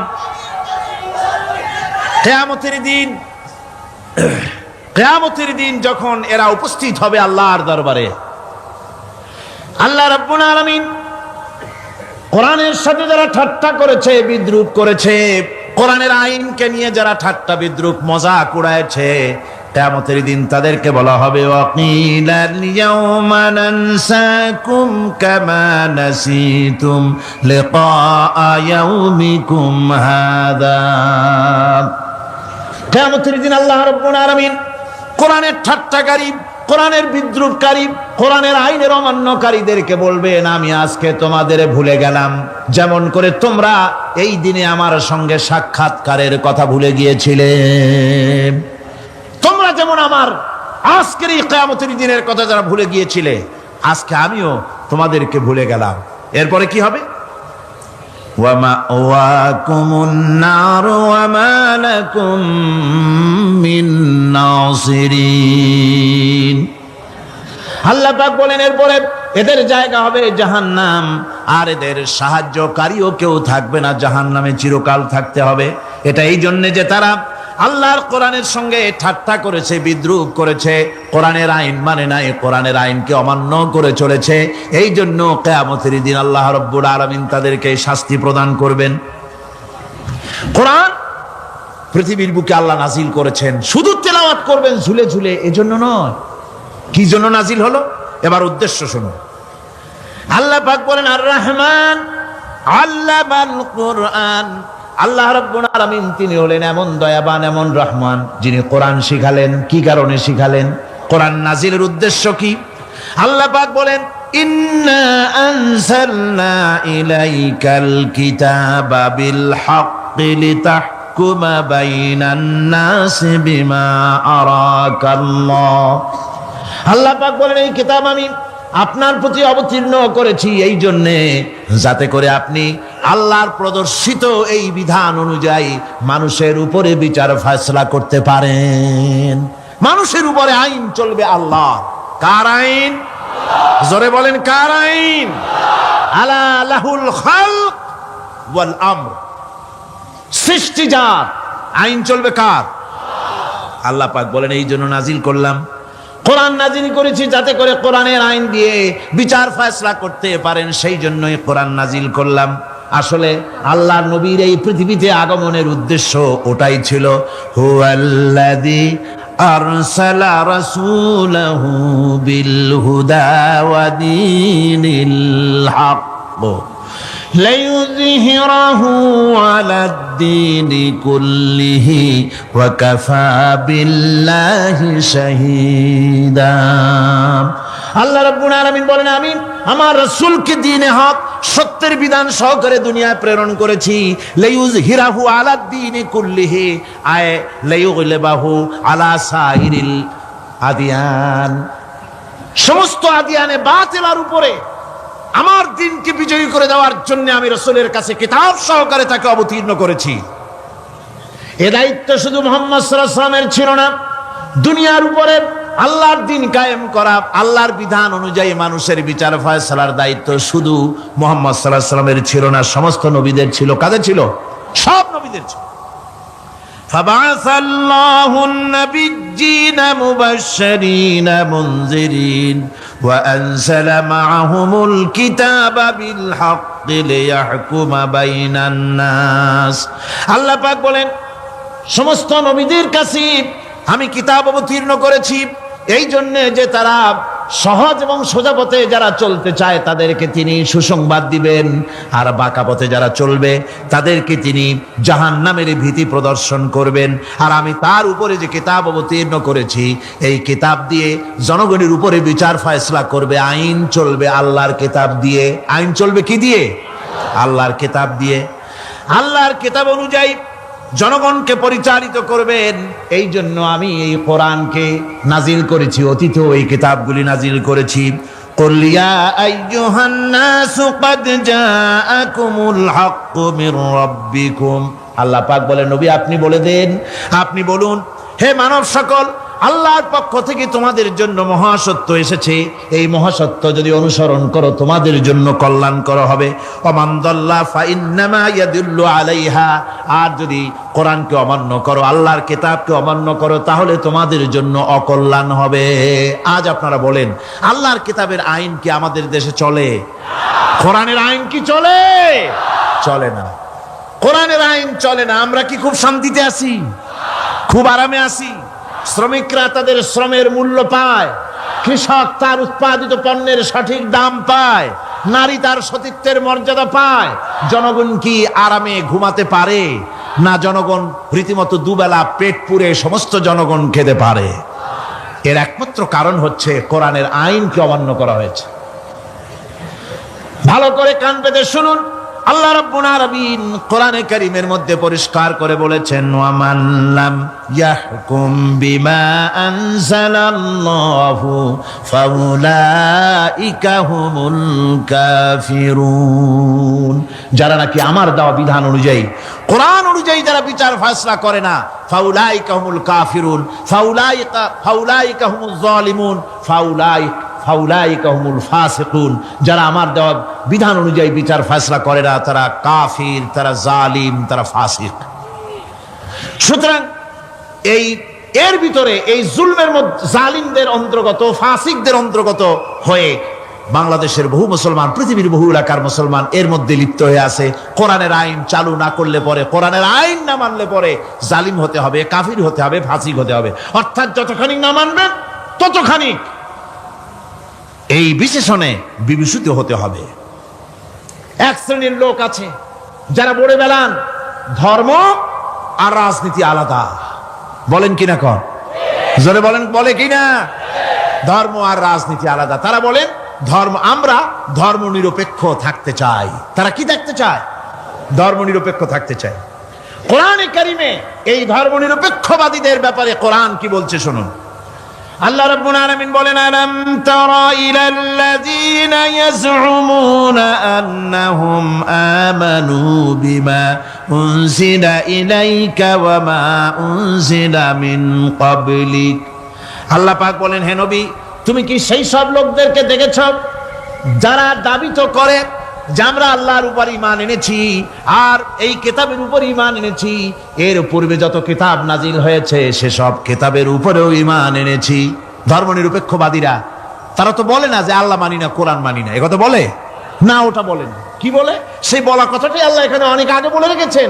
ওরা বলে যে আমরা অবশ্যই আল্লাহকে মানি, আল্লাহর কিতাব মানি, এর পূর্বে যত কিতাব নাজিল হয়েছে সেগুলোও মানি, তবে ইউরিদুনা আইয়াতাহাকামু ইলাত তাগুত, তারা চায় তাদের জীবনের সমস্ত সমাধান সমস্যার জন্য তাগুতের কাছে যেতে চায়। তাগুতকে, আল্লাহকে বাদ দিয়ে তারা যেতে চায় কোথায়? তাগুতের কাছে। জোরে বলেন, কিসের কাছে যেতে চায়? তাগুতের কাছে। তাগুত বলে কারে? তাগুত বলা হয় যে নিজে আল্লাহর আইন মানে না এবং অপরকেও আল্লাহর আইন অমান্য করতে বাধ্য করে, তাকে বলা হয় তাগুত। ওরা বলে ধর্ম আর রাজনীতি আলাদা, কোরআন মানি কিন্তু কোরআনের আইন মানি না। ওরা কোরআন মানে ঠিকই, বলে যে কোরআন মানি, কিন্তু কোরআনের আইন মানে। তাহলে এ মানি বলার অর্থটা কি? এর মূল্যটা কোথায়? কোরআন যদি মানো তো কোরআন বলেছে সুদ খেও না, আমাদের দেশে সুদ চলছে না। কোরআন বলেছে বিবিকে পর্দায় রাখো, পর্দায় কি রাখা হচ্ছে? কোরআন বলেছে ওজনে কম দিও না, তা কি মানা হচ্ছে? কোরআন বলেছে আমার আইন দিয়ে দেশ শাসন করো, তা কি করা হচ্ছে? সুতরাং ধর্মনিরপেক্ষ মতবাদ যেটা, এই মতবাদটা কোরআনের দৃষ্টিতে কুফরি মতবাদ। ধর্মনিরপেক্ষ মতবাদ কি? জোরে বলেন, ধর্মনিরপেক্ষ মতবাদ কি? কোন মুসলমান, যে ব্যক্তি নিজেকে মুসলমান বলে দাবি করে, ধর্মনিরপেক্ষ মতবাদ সে বিশ্বাস করতে পারে না, জায়েজ নাই, হারাম। আফাতুমিনুনা বিবাদিল কিতাব ওয়া তাকফুরুনা বিবাদ, তোমরা কোরআনের কিছু অংশকে মেনে নিবে আর কিছু অংশকে করবে অস্বীকার। এটা যদি করো দুনিয়ার জীবনে পাবে দুনিয়ার জীবনে জিল্লতি আসবে, লাঞ্ছনা আসবে, আর কিয়ামতে পাবে জাহান্নামের শাস্তি। সুতরাং ধর্মনিরপেক্ষ মতবাদের অর্থ তারা বলে যে ধর্মহীনতা নয়, আসলে কিন্তু ধর্মনিরপেক্ষ মতবাদের অর্থই হলো ধর্মহীনতা। ঠিক কিনা কন? জোরে বলেন ঠিক কিনা? এই ধর্মনিরপেক্ষ মতবাদ আমাদের দেশের জন্ম হয় নাই, এর জন্ম হয়েছে ইউরোপ সভ্যতায়। প্রাচীন ইউরোপ সভ্যতায় এর জন্ম হয়েছিল, সেখান থেকে তার আন্ডা বাচ্চা ভারতে এসেছিল। ভারত থেকে এই আন্ডা বাচ্চার কিছু অংশ 1972 সালে তদানীন্তন সরকারের মাথার উপরে ভারত চাপিয়ে দিয়েছিল।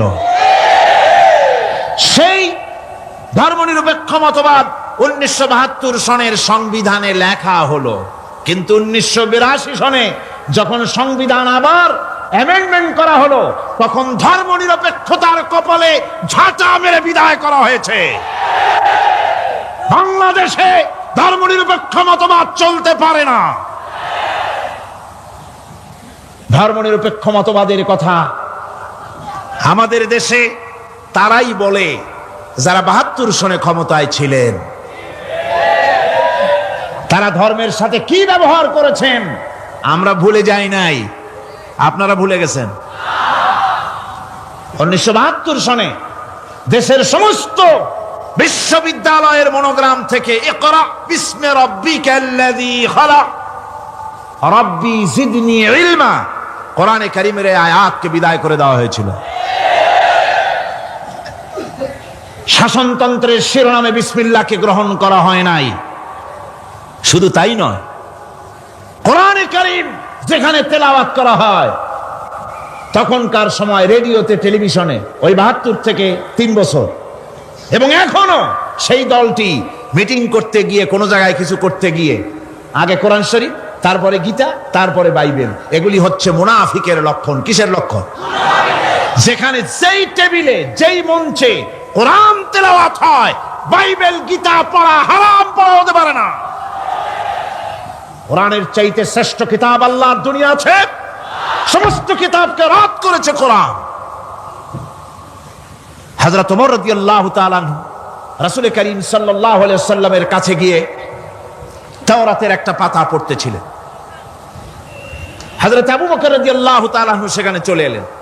এসে দেখেন রাসূল করিম সাল্লাল্লাহু আলাইহি ওয়াসাল্লামের চেহারা মোবারক লাল হয়ে গিয়েছে গোসায়। হযরত আবু বকর বললেন, ওমর, তুই যদি এর থেকে মরে যেতিস, তুই যদি এর থেকে মরে যেতিস, তুই যদি এর থেকে মরে যেতি, তিনবার বললেন। হযরত ওমর শিউরে উঠলেন, হতচকিত হয়ে উঠলেন। আবু বকর আমাকে মরার কথা বলছেন কেন? তিনি তাকিয়ে দেখেন রাসূল করিম সাল্লাল্লাহু আলাইহি ওয়াসাল্লামের চেহারা মোবারক গোসায় লাল হয়ে গিয়েছে। হযরত ওমর বলছেন, ইয়া রাসূলুল্লাহ, আমার এবং আমার পিতা মাতার জীবন আপনার কদম মোবারকে উৎসর্গ হয়ে যাক। আমি অপরাধ করেছি, কি অন্যায় করেছি হুজুর আমাকে বলুন। হুজুর বলছেন, ওমর, তুমি যে তাওরাতের পাতা আমার সামনে পড়তেছো, এই তাওরাত যার উপরে নাজিল হয়েছিল সেই মুসা আলাইহিস সালাম যদি আজকে বেঁচে থাকতেন, তাহলে আমার উম্মতের ভিতরে শামিল হয়ে যাওয়া তার জন্য ফরজ হয়ে যেত। অতীতের সমস্ত কিতাবকে রদ করা হয়েছে, সমস্ত শরিয়াতকে বন্ধ করা হয়েছে। সুতরাং কোন মুসলমানের প্ল্যাটফর্মে যেখানে কোরআন তেলাওয়াত হয়, বেদ, বাইবেল, গীতা পড়া হারাম সেখানে। এই মুনাফিকরা তাও করে থাকে। আমার মুসলমান ভাইয়েরা, নজরুল ইসলাম কলেজের ইসলাম শব্দ বাদ দিয়ে নজরুল কলেজ করা হয়েছিল। সলিমুল্লাহ মুসলিম হলের মুসলিম শব্দ বাদ দিয়ে শুধু সলিমুল্লাহ হল করা হয়েছিল। তার মানে ধর্ম এদের কলিজায় আগুন জ্বালিয়ে দেয়। ইসলামের নাম বরদাস্ত হয় না, কোরআনের নাম বরদাস্ত হয় না। আর বরদাস্ত হয়নি বলেই আল্লাহ পাক তার ইন্তেকাম নিয়েছেন। আমার বক্তব্য হচ্ছে, কোরআনে কারীম পৃথিবীতে এসেছে শাসন করতে দুনিয়াকে। তার মধ্যে রয়েছে রাজনীতি, অর্থনীতি, সব কিছু। এই বিচার ফয়সালা কোরআন থেকে যারা গ্রহণ করে না, রাসূলকে যারা বিচারক মানে না, তাদের সম্পর্কে আল্লাহ পাক কি বলছেন শুনুন। ফালা ওয়া রাব্বিকা লা ইউমিনুনা হাত্তা ইউহাক্কিমুকা ফীমা শাজারা বাইনাহুম সুম্মা লা ইয়াজিদু ফী আনফুসিহিম হারাজাম মিম্মা কাদাইতা ওয়া ইউসাল্লিমু তাসলিমা। আল্লাহ রাব্বুল আলামিন বলেন, ফালা ওয়া রাব্বিক, কখনো নয় হে নবী, আপনার রবের কসম, কখনোই নয়। ওরা মুমিন নয় যারা নাকি তাদের জীবনের সব কিছুর ব্যাপারে যতক্ষণ পর্যন্ত আপনাকে বিচারক না মানে, আপনার দেওয়া ফয়সালাকে গ্রহণ না করে, এবং আপনি বিচার করার পর ফয়সালা দেওয়ার পরে এটার উপরে দ্বিধাহীন চিত্তে মেনে যতক্ষণ না নিবে, ততক্ষণ পর্যন্ত তারা যত ঈমানের দাবি করুক, তারা আসলে মুমিন না। এ ফতোয়া কার?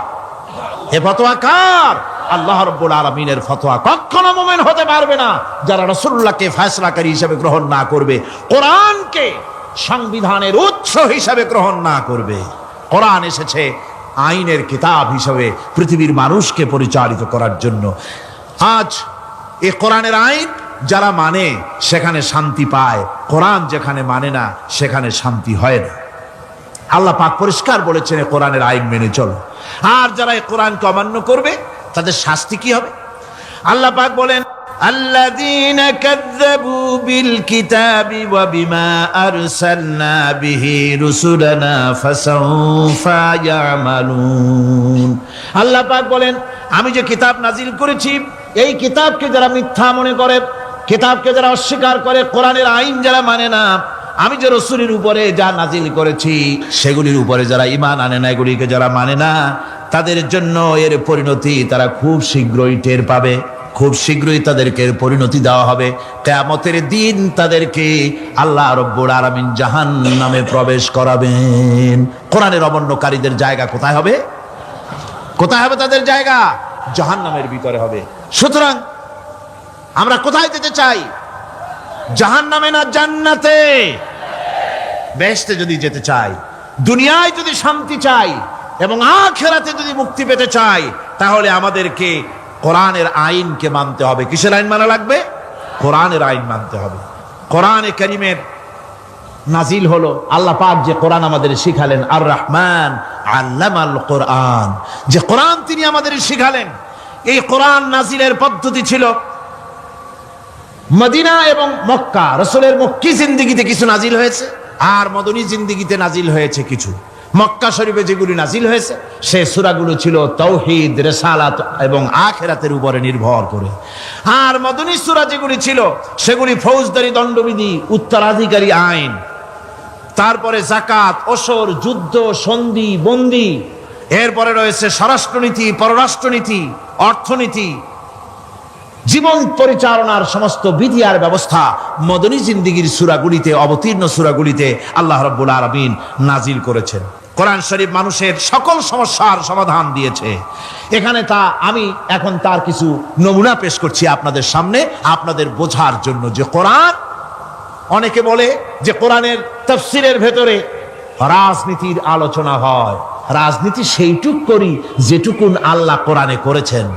জোরে কোন আলহামদুলিল্লাহ। এর থেকে বাড়াই কিছু বলি নাকি? না। কোরআন যেটুকুন করেছে, রাসূলুল্লাহ যেটুকুন করেছে, একজন মুসলমান হিসাবে তা করা আপনার আমার জন্য কি? সুন্নত, নফল। ওইটা করা কি? জোরে কোন। এটা করা আমাদের জন্য ফরজ। সেই জন্য আমি কিছু নমুনা পেশ করছি আপনাদের সামনে, বুঝতে পারবেন যে কোরআন শুধু নামাজের কথা নিয়ে আসে নাই। কোরআনের মধ্যে আয়াত সংখ্যা কত? 6666। এটা ঠিক না, কিছু কম আছে। 6000 কয়েক শত, ভালো করে গুনে দেখা দরকার।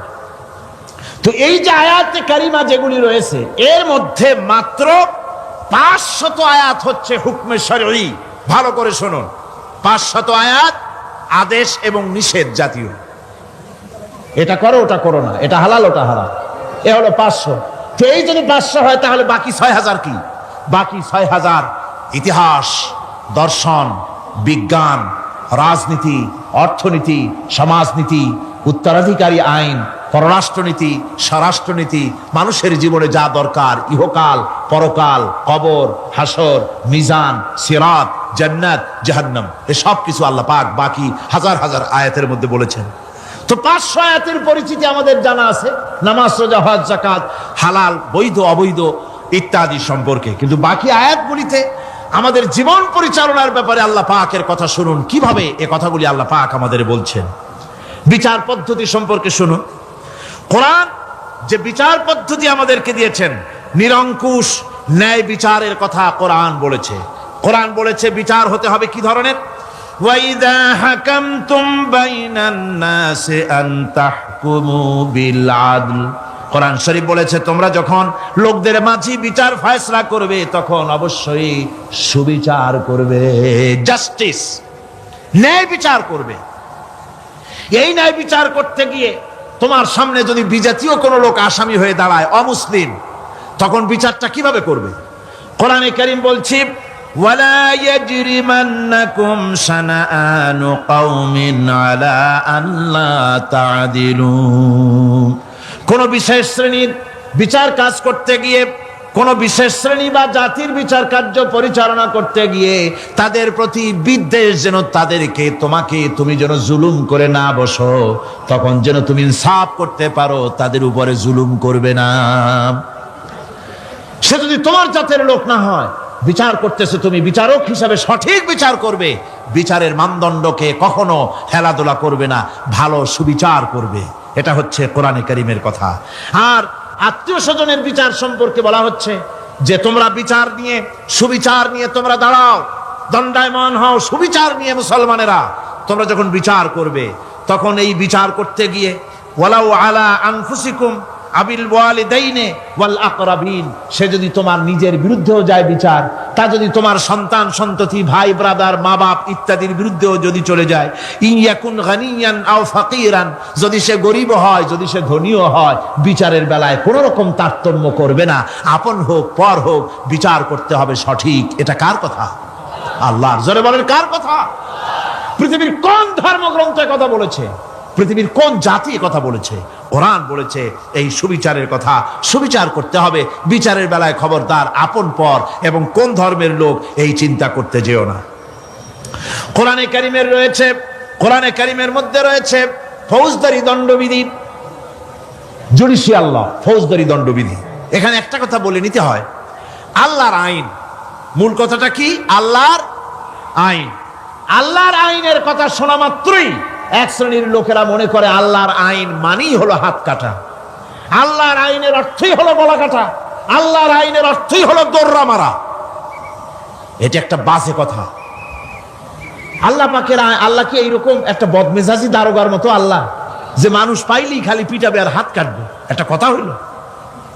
হাত কাটা, গলা কাটা, এটা কখন সুবিচার প্রতিষ্ঠিত হয়ে যাবে, খাওয়া পড়ার গ্যারান্টি মিলবে, তারপরে যদি কেউ চুরি করে দৃষ্টান্তমূলক শাস্তি দাও হাত কেটে। এর আগে না। মদিনা মুনাওয়ারায় হযরত ওমর রাদিয়াল্লাহু তাআলা আনহুর সময় অনাবৃষ্টির কারণে দুর্ভিক্ষ দেখা দিয়েছিল।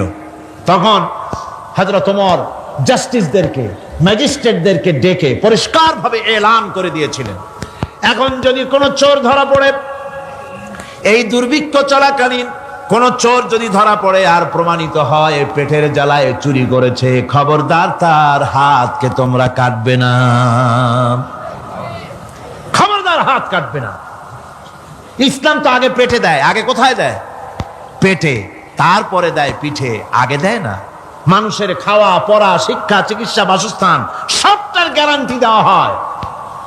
মদিনায় যখন এই গ্যারান্টি এসে গেল, চোরের হাত কাটা আইন মক্কায় নাজিল হয় নাই, নাজিল হয়েছে মদিনা মুনাওয়ারায়, রাসূলের মদনী জিন্দেগিতে। কোন সময়? যখন রাসূলুল্লাহ প্রেসিডেন্ট। রাসূলুল্লাহ কি? জোরে কোন? রাসূলুল্লাহ কি? রাষ্ট্রপতি। সেই সময় মানুষ দরজা খুলে ঘুমাবার সুযোগ পেল, খাওয়া পড়া, শিক্ষা, চিকিৎসা, বাসস্থানের গ্যারান্টি পেল। এই সময় আল্লাহ রাব্বুল আলামিন তিনি যখন দেখলেন ইসলামী সমাজ ব্যবস্থা কোরআনের আইনের মাধ্যমে মানুষ সব রকমের নিরাপত্তা লাভ করেছে, পেটের সমস্যার সমাধান হয়ে গেছে, তখন আল্লাহ আইন জারি করলেন, আস-সারিকু ওয়াস-সারিকাতু ফাকতাউ আইদিয়াহুমা।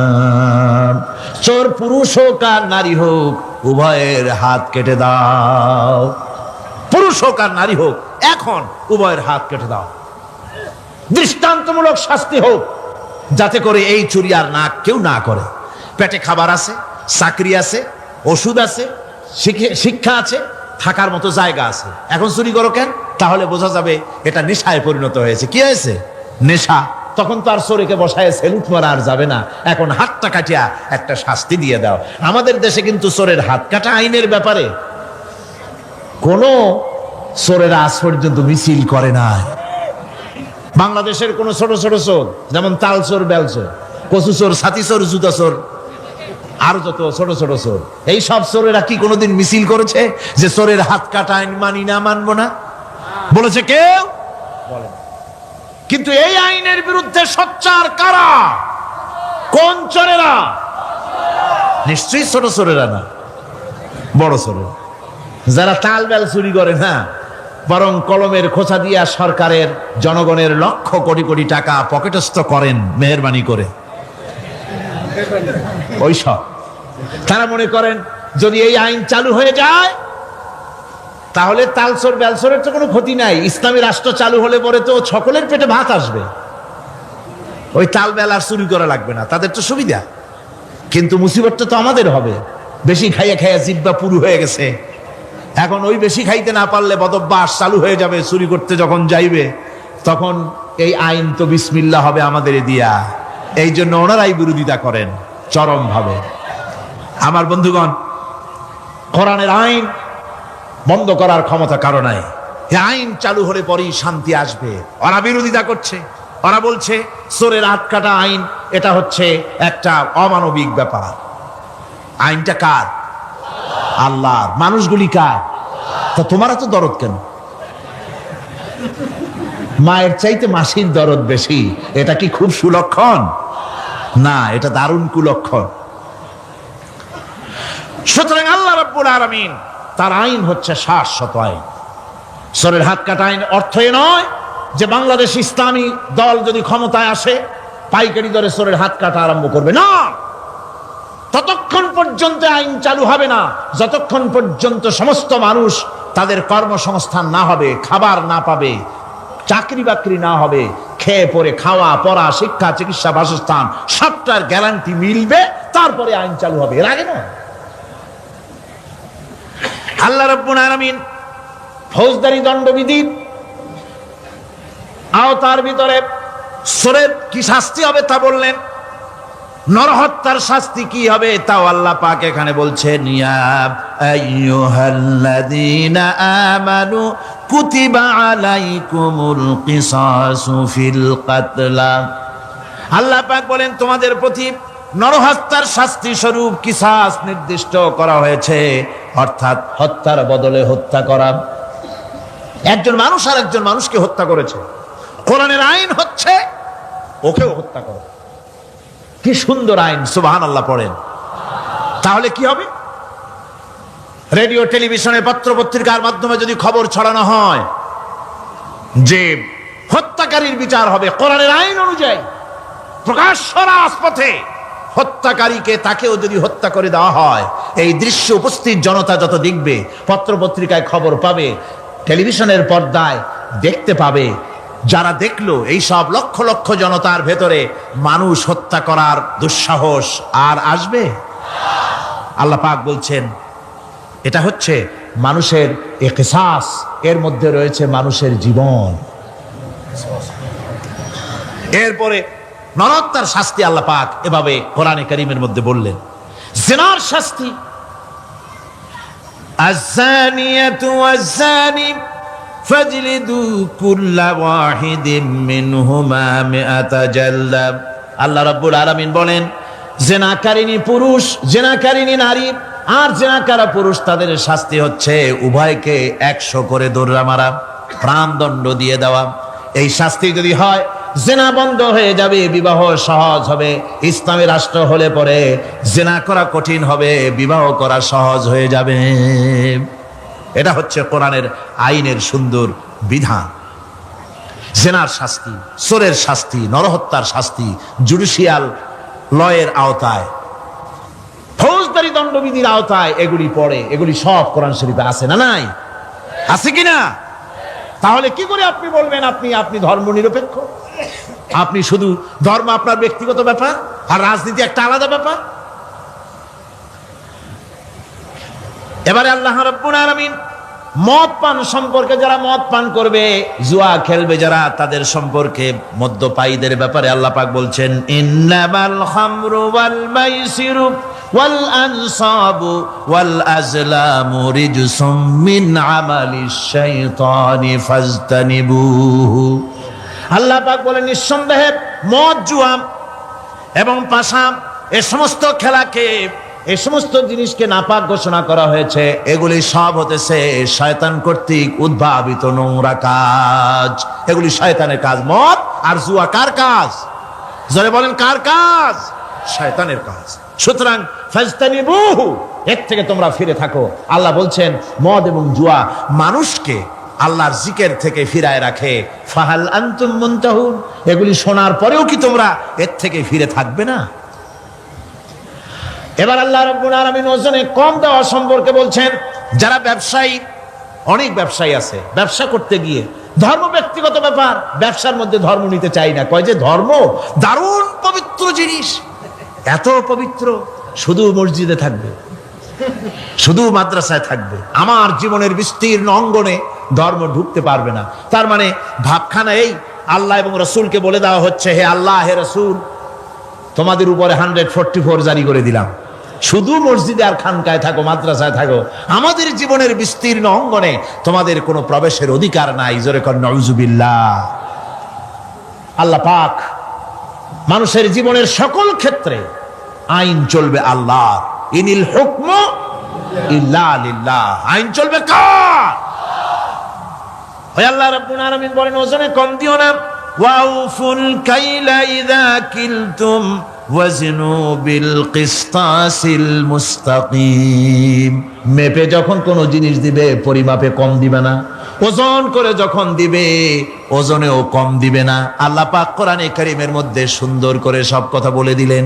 ওজনে কম করো না, পরিমাপে কম করো না, সঠিকভাবে এটাকে দিও। এতিমের মাল সম্পর্কে কোরআন বলছে ওয়ালা তাকরাবু মালাল ইয়াতীমি ইল্লা বিল্লাতী হিয়া আহসান। এতিমের মাল ভক্ষণ করা তো দূরের কথা, এর নিকটবর্তী হয় না। তবে হ্যাঁ, এতিম বয়সপ্রাপ্ত হওয়া পর্যন্ত যদি আমানত রাখো সেটা ভিন্ন কথা, কিন্তু এতিমের মালকে ভক্ষণ করো না অবৈধভাবে। এতিমের মালের সুরক্ষার জন্য আল্লাহ পাক বলে দিলেন। অশ্লীলতা সম্পর্কে, আজকে সমাজে অশ্লীলতা চলছে, বেহায়ামি, নগ্নতা চলছে, এ সম্পর্কে আল্লাহ পাক বলছেন কুল ইন্নামা হাররামা রাব্বিয়াল ফাওয়াহিশা মা যাহারা মিনহা ওয়া মা বাতান। আল্লাহ পাক বলেন, হে নবী আপনি বলে দেন, আমার প্রভু নিঃসন্দেহে প্রকাশ্য এবং অপ্রকাশ্য সব রকমের নির্লজ্জতা এবং পাপাচারকে নিষিদ্ধ ঘোষণা করেছেন, হারাম করে দিয়েছেন। প্রকাশ্য এবং অপ্রকাশ্য সব রকমের পাপাচারকে, নির্লজ্জতাকে আল্লাহ পাক নিষেধ করেছেন। আজকে আমাদের দেশের টেলিভিশনে যে সমস্ত নির্লজ্জ বিজ্ঞাপন দেওয়া হয়, নারীর দেহের যে সৌন্দর্য প্রদর্শনী করা হয়, এ কি কোনো মুসলমান দেশের করা উচিত? কোন মুসলমানদের জন্য এটা কি বৈধ? আজ নির্লজ্জতা, বেহায়ামি ছড়িয়ে পড়ছে চতুর্দিকে। আল্লাহ পাক নিষেধ করছেন, হারাম করে দিয়েছেন। প্রকাশ্য অপ্রকাশ্য সব রকমের নির্লজ্জতা আল্লাহ পাক হারাম করেছেন। সুতরাং আল্লাহ পাক বলছেন, আমি সুদকে হারাম করেছি, ব্যবসাকে করেছি হালাল। এই সুদ থেকে যদি না ফেরো, ফাইন লাম তাফআলু ফাযানু বিহারবিন মিনাল্লাহি ওয়া রাসূলি। আল্লাহ রাব্বুল আলামিন বলেন, যদি এই সুদ থেকে না ফেরো, যদি এই সুদ থেকে বিরত না থাকো, তাহলে আমি আল্লাহ এবং আমার রাসূলের পক্ষ থেকে যুদ্ধের ঘোষণা রইল। পারবেন? আল্লাহ রাসূলের সাথে যুদ্ধ করতে পারবেন? নাউযুবিল্লাহি মিন যালিকা। কি মানুষের পক্ষে সম্ভব? সুদ সম্পর্কে আল্লাহ ঘোষণা করলেন কোরআনে কারীমের মধ্যে। এবার ধনী এবং গরিব সম্পর্কে, ধনী আর গরিবের ভিতরে সম্পর্কটা কেমন হবে আল্লাহ পাক কোরআনে কারীমের মধ্যে বলে দিলেন, ওয়া ফি আমওয়ালিহিম হাক্কুল লিসাইলি ওয়াল মাহরুম। আল্লাহ রাব্বুল আলামিন বলছেন, ও ধনীরা, তোমাদের সম্পদের ভেতরে গরিবদের অধিকার আছে, সে অধিকার আদায় করে দাও। এ কথা বলা হলো না গরিবরা তোমাদের করুণার পাত্র, দয়া করে তাদের কিছু দাও, এ কথা আল্লাহ বলেন নাই। বললেন, ধনীরা শুনে রাখো, তোমাদের সম্পদে গরিবদের অধিকার আছে, অধিকার, এ অধিকার তাদের ফিরিয়ে দাও। এরপরে আল্লাহ পাক বললেন, কাইলা ইয়াকুনা দুলাতাম বাইনাল আগনিয়াই মিনকুম। তোমাদের সম্পদগুলি যেন তোমাদের ধনশালী লোকদের হাতে যেন পুঞ্জীভূত না হয়ে যায়। দেশের সমস্ত সম্পদ গুটি কতক লোকের হাতে যেন পুঞ্জীভূত না হয়, বরং তার যাকাত, ফিতরা, সাদকা, এককালীন দান ইত্যাদির মাধ্যমে জনগণের কাছে যেন তা পৌঁছে যায়, এক জায়গায় যেন পুঞ্জীভূত হয়ে না থাকে। এভাবে করে আল্লাহ পাক মানুষের জীবনের সাথে সম্পৃক্ত কথাগুলি বলছেন। রাষ্ট্র ব্যবস্থা সম্পর্কে বলছেন, ওয়া আমরুহুম শুরা বাইনাহুম। রাষ্ট্র পরিচালনা করতে গিয়ে তাদের সাথে পরামর্শ ভিত্তিক রাষ্ট্র চালাও, স্বৈরাচার হয়ে ক্ষমতায় বসে থেকো না। ইচ্ছে মাফিক দেশ চালায়ও না, ডিক্টেটর হয়েও না, পরামর্শ ভিত্তিক দেশ পরিচালনা করো। এভাবে করে আল্লাহ রাব্বুল আলামিন রাষ্ট্রপ্রধানকে বললেন, ওয়াসাবিরুহুম ফিল আমর। প্রত্যেকটি ব্যাপারে, রাষ্ট্রের সব ব্যাপারে তাদের সঙ্গে পরামর্শ করে নাও, পরামর্শ সবার সঙ্গে পরামর্শ করে পরামর্শের ভিত্তিতে কাজ করো, এমনি স্বৈরাচার হিসাবে কাজ করো না। কোরআন প্রবর্তিত সমাজ সকল নাগরিকের মৌলিক অধিকারের গ্যারান্টি দিয়েছে, জোরে কোন সুবহানাল্লাহ। এখন আমি যে কথাগুলি বলবো, এই কথাগুলি শুধু মুসলমানদের জন্য নয়, হিন্দু, মুসলমান, খ্রিস্টান, বৌদ্ধ, নারী, পুরুষ, সাদা, কালো, বর্ণ, ভাষা, দল, মত নির্বিশেষে সমস্ত মানুষের জন্য নাগরিক অধিকারের গ্যারান্টি দিচ্ছে কে? আল্লাহ পাক। জোরে বলেন, কে দিচ্ছেন? আল্লাহ পাক। আল্লাহ পাক জীবনের নিরাপত্তা দিচ্ছেন। কোরআনের আইন যদি চালু হয়, নাগরিকদের জীবনের নিরাপত্তা লাভ হবে। জোরে কোন সুবহানাল্লাহ। কিভাবে হবে? আল্লাহ রাব্বুল আলামিন বলেন, ওয়ালা তাকতুলুন নাফসাল্লাতী হারামাল্লাহু ইল্লা বিল হক। আল্লাহ পাক বলছেন, যে জীবনকে আল্লাহ হারাম সম্মানী করেছেন, ন্যায় ব্যতীত তাকে খবরদার হত্যা করো না। মানুষকে হত্যা করো না, খবরদার হত্যা করো না। আল্লাহ পাক হত্যা নিষিদ্ধ ঘোষণা করে দিলেন আর বললেন, মান কাতালা নাফসান বিগাইরি নাফসিন আও ফাসাদিন ফাকান্নামা কাতালান নাস জামিআ। কেউ যদি কোন নরহত্যা এবং বিপর্যয় সৃষ্টি করে, কোন অপরাধ ছাড়া যদি কেউ কোন নির্দিষ্ট অভিযোগ তাকে হত্যার শাস্তি দেওয়া যায় কোরআন অনুযায়ী, এরকম ছাড়া যদি অন্যায়ভাবে কেউ কাউকে হত্যা করে, তাহলে একটা লোক হত্যা করা নয়, একটা মানুষ হত্যা করার অর্থ হলো গোটা বিশ্বের সমস্ত মানুষকে হত্যা করা। কে বলছেন কথা? আল্লাহ পাক বলছেন। আর একটা মানুষকে যদি বাঁচায় দেওয়া যায়, তাহলে সে যেন গোটা পৃথিবীর সমস্ত মানুষকে বাঁচায় দিল। একথা কে বললেন? আল্লাহ সুবহানাহু ওয়া তাআলা বলেছেন। এরপরে নরহত্যা যারা করবে তাদের জন্য রয়েছে শাস্তি। কি শাস্তি? আল্লাহ পাক বলছেন, ওমাইয়াকতুল মুমিনান মুতাআম্মিদান ফাজাযাউহু জাহান্নামু খালিদান ফিহা ওয়া গাদিবাল্লাহু ওয়া লা'নাহু ওয়া আ'আদ্দা লাহু আযাবান আযীমা। আল্লাহ পাক বলছেন, ওমাইয়াকতুল মুমিনান মুতাআম্মিদান, যে ব্যক্তি কোনো মুমিনকে ইচ্ছে করে হত্যা করলো, ফাজাযাউহু জাহান্নাম, তার শাস্তি কি? যারা বলেন শাস্তি কি? খালিদ, সেই জাহান্নামে চিরকাল তাকে থাকতে হবে। ওয়া গাদিবাল্লাহ ওয়া লা'নাহু, আর তার উপরে আল্লাহর গজব, আল্লাহর লানত, চিরকাল এই শাস্তি তাকে জাহান্নামে ভোগ করতে হবে। এই কথাগুলি না জানার কারণেই আজকে কলেজ বিশ্ববিদ্যালয়গুলিতে মানুষ হত্যা চলছে পাখি হত্যার মতোই।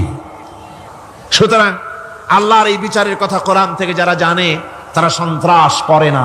এই জন্য কলেজ বিশ্ববিদ্যালয় সমূহে সন্ত্রাস হয়, মাদ্রাসাগুলিতে সন্ত্রাস হয় না বললেই চলে।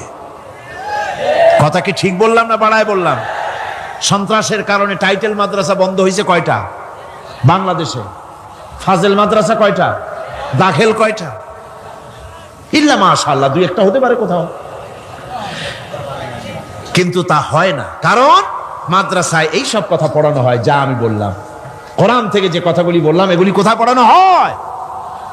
আজকে যদি কলেজ বিশ্ববিদ্যালয় সমূহে কোরআন পড়ানো হতো, তাফসীর পড়ানো হতো, তাহলে বিশ্ববিদ্যালয় থেকে রবীন্দ্রনাথ আর সূর্য সেনের পা চাটা উলামারা বের হতো না, শহীদ তিতুমীর বেরিয়ে আসতো, টিপু সুলতান বেরিয়ে আসতো, সালাউদ্দিন আইয়ুবী বেরিয়ে আসতো। দুর্ভাগ্যজনক, আজ কলেজ বিশ্ববিদ্যালয়গুলিতে আল্লাহর কোরআন পড়ানো হয় না বলে আমাদের পাঠানো সোনার টুকরা ছেলেগুলি কয়লার টুকরা হয়ে ফিরে আসতেছে। বন্ধুগণ, জীবনের নিরাপত্তা দিচ্ছেন আল্লাহ পাক। কোরআনের আইন চালু হলে মানুষকে হত্যা করা হবে না, কেউ কাউকে মারতে পারবে না, মারলে তাকেও নিহত হত্যা করা অবশ্যই হবে। সম্পদের নিরাপত্তা দিচ্ছেন আল্লাহ, গ্যারান্টি। হিন্দু হোক মুসলমান হোক সকলের সম্পদের গ্যারান্টি মিলবে, কেউ কারো সম্পদকে হরণ করবে না, গসব করবে না। কোরআন বলছে, ওয়ালা তাকুলু আমওয়ালাকুম বাইনাকুম বিল বাতিল, পরস্পরের সম্পদকে অবৈধভাবে ভক্ষণ করো না। সম্মানের নিরাপত্তা হচ্ছে ইসলামী সমাজ চালু হয়ে গেলে আল্লাহ রাব্বুল আলামিন সম্মানের নিরাপত্তা দিবেন প্রত্যেক নাগরিকের। আল্লাহ পাক বলছেন, ইয়া আইয়ুহাল্লাযীনা আমানু লা ইয়াসখার কওমুম মিন কওমিন, হে বিশ্বাসীরা তোমরা এক গোত্র আর এক গোত্রকে ঠাট্টা করো না। চাষিরা তাঁতিদেরকে গালি দিও না, তাঁতিরা চাষিদেরকে জেলেদেরকে গালি দিও না। এক গোত্র আর এক গোত্রকে ঠাট্টা করো না, বিদ্রুপ করো না। ওয়ালা তালমিজু আনফুসাকুম ওয়ালা তানাবাজু বিল আলকাব, একে অপরের দোষ গেয়ে বেরিও না, একে অপরকে খারাপ নামে ডেকো না, একে অপরের কুৎসা রটনা করো না। আল্লাহ নিষেধ করেছেন। ইসলামী সমাজ হলে পরে মানুষ সব দিক থেকেই নিরাপত্তা পাবে, গ্যারান্টি পাবে, ব্যক্তি স্বাতন্ত্র্যের প্রাইভেসির নিরাপত্তা পাবে। কারো ঘরের মধ্যে কেউ হঠাৎ করে ঢুকবে না, অর্ডার নিয়ে ঢুকতে হবে, পারমিশন নিয়ে ঢুকতে হবে। আল্লাহ পাক বলেছেন, লা তাদখুলু বুয়ুতান গায়রা বুয়ুতিকুম হাত্তা তাস্তানিসু ওয়া তুসাল্লিমু আলা আহলিহা। অন্যের ঘরের মধ্যে পারমিশন ব্যতি রেখে প্রবেশ করো না। আগে সালাম দাও, পারমিশন নাও, তারপরে ঢোকো। যদি জবাব না আসে চলে যাও, বেরিয়ে যাও, এটা তোমার জন্য কল্যাণকর হবে। ফাইদা কুদিয়াতিস সালাত ফান্তাশিরু ফিল আরদ ওয়াবতাগু মিন ফাদলিল্লাহ। সুবহানাল্লাহ বলেন। নামাজ যখন শেষ হয়ে গেল, ফাইদা কুদিয়াতিস সালাত, নামাজ যখন শেষ হয়ে গেল, ফান্তাশিরু ফিল আরদ, তখন জমিনে ছড়িয়ে পড়ো আর আমার অনুগ্রহ, রিস্ক অনুসন্ধান করো। সুবহানাল্লাহ। মসজিদে বসে বসে খালি তসবিহ টিপতে থাকো না, কাজের সময় কাজ করো। অফিস থেকে বলে আসছে জোহরের নামাজ পড়তে যাই, জোহরের নামাজ পড়িয়ে তারপর নফল পড়া শুরু করছে, এরপরে দোয়া দুরুদ পড়া শুরু করছে। 1 ঘন্টা অফিসের সময় নষ্ট করেছেন। ফরজ নামাজ, সুন্নত নামাজ পড়তে যতটুকুন লাগবে এর থেকে বেশি সময় নিলে বেতন হালাল হবে না। আপনি মিথ্যা কথা বলে, মিথ্যা ছুটি নিয়ে দিনের কাজ করতে পারেন না। আপনার রুজি হালাল হইতে হবে। আপনার নফল নামাজ পড়া দরকার, রাত পড়ে আছে, রাতের বেলা গিয়ে জনমের মতো নফল পড়েন, কে নিষেধ করবে? মনে থাকবে কথা। ওয়াজআলনা নাওমাকুম সুবাতা, আর আমি তোমাদের জন্য ঘুমকে করেছি শান্তির বাহন। মানুষের অঙ্গ প্রত্যঙ্গ প্রত্যেকটির কাজ ভিন্ন, প্রকৃতিও ভিন্ন। চোখ দেখে, কান শোনে, জিহ্বা স্বাদ গ্রহণ করে, নাক শোনে, নাক শোখে, মস্তিষ্ক চিন্তা ভাবনা করে। এ হলো প্রকৃতি। আর প্রত্যেকটি অঙ্গ প্রত্যঙ্গের রুচি আলাদা, কর্তব্যের মধ্যে বিরাট বৈষম্য। যেমন চোখ রঙিন এবং সুন্দর জিনিস দেখতে ভালোবাসে, ঠিক কিনা? বলেন ঠিক কিনা? একটা খারাপ জিনিসের দিক চোখ পড়লেই মানুষ তাড়াতাড়ি চোখ ফিরায় নেয়, ঠিক না? চোখ সুন্দর এবং রঙিন জিনিস দেখতে ভালোবাসে। কান সুমধুর সুর শুনতে ভালোবাসে, উৎসাহ বোধ করে। আর হাত নরম এবং মসৃণ জিনিসে স্পর্শ করতে উৎসাহ বোধ করে। নাক আতরের গন্ধ শুঁকতে ভালো লাগে। আর মন নতুন নতুন রঙিন ভাবনা ভাবতে চেষ্টা করে।